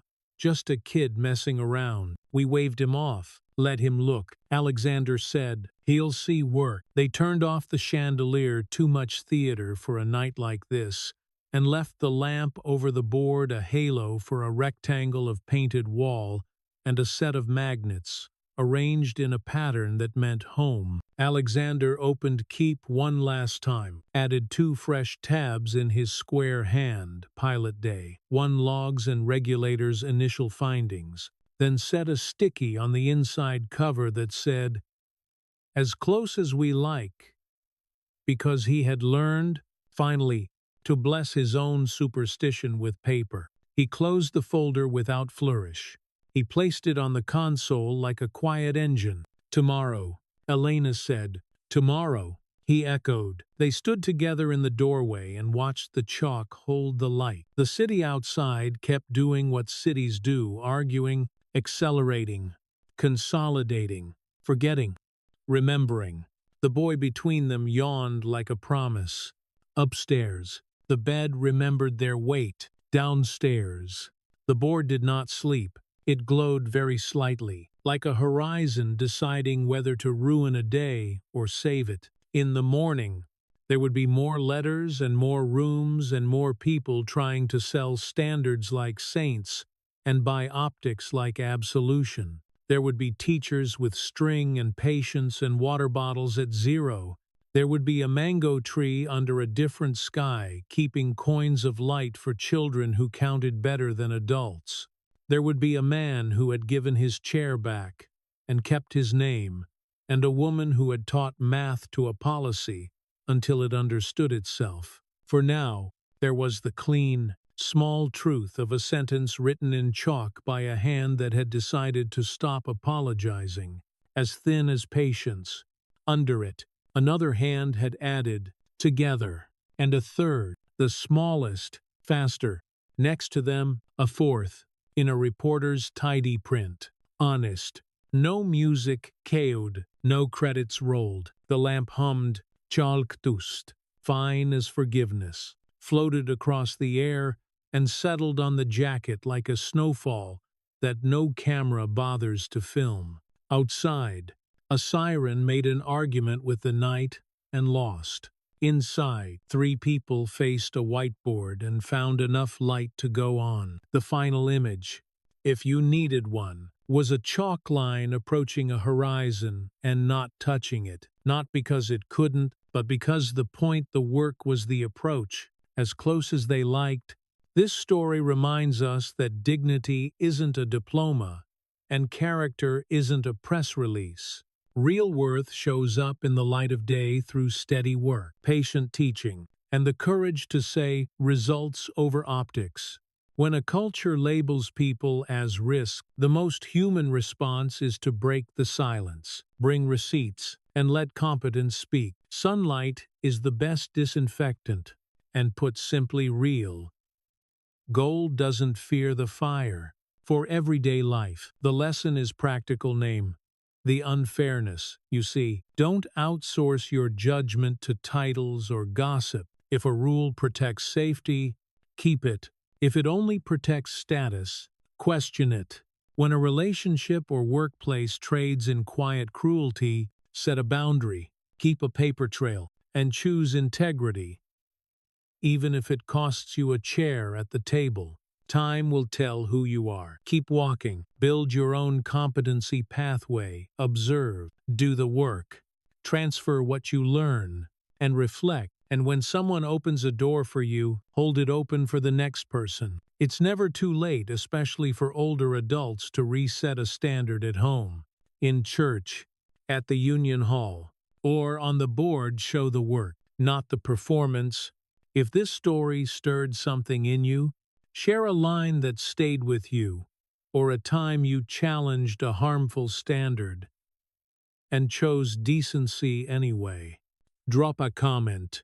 Hit like to help this message travel, and subscribe so you don't miss the next true, thorny, and thought-provoking tale. May the noise around you quiet down, may the right voices grow louder, and may you find the kind of peace that comes from doing what's fair, slow, steady, and honest, one good decision at a time.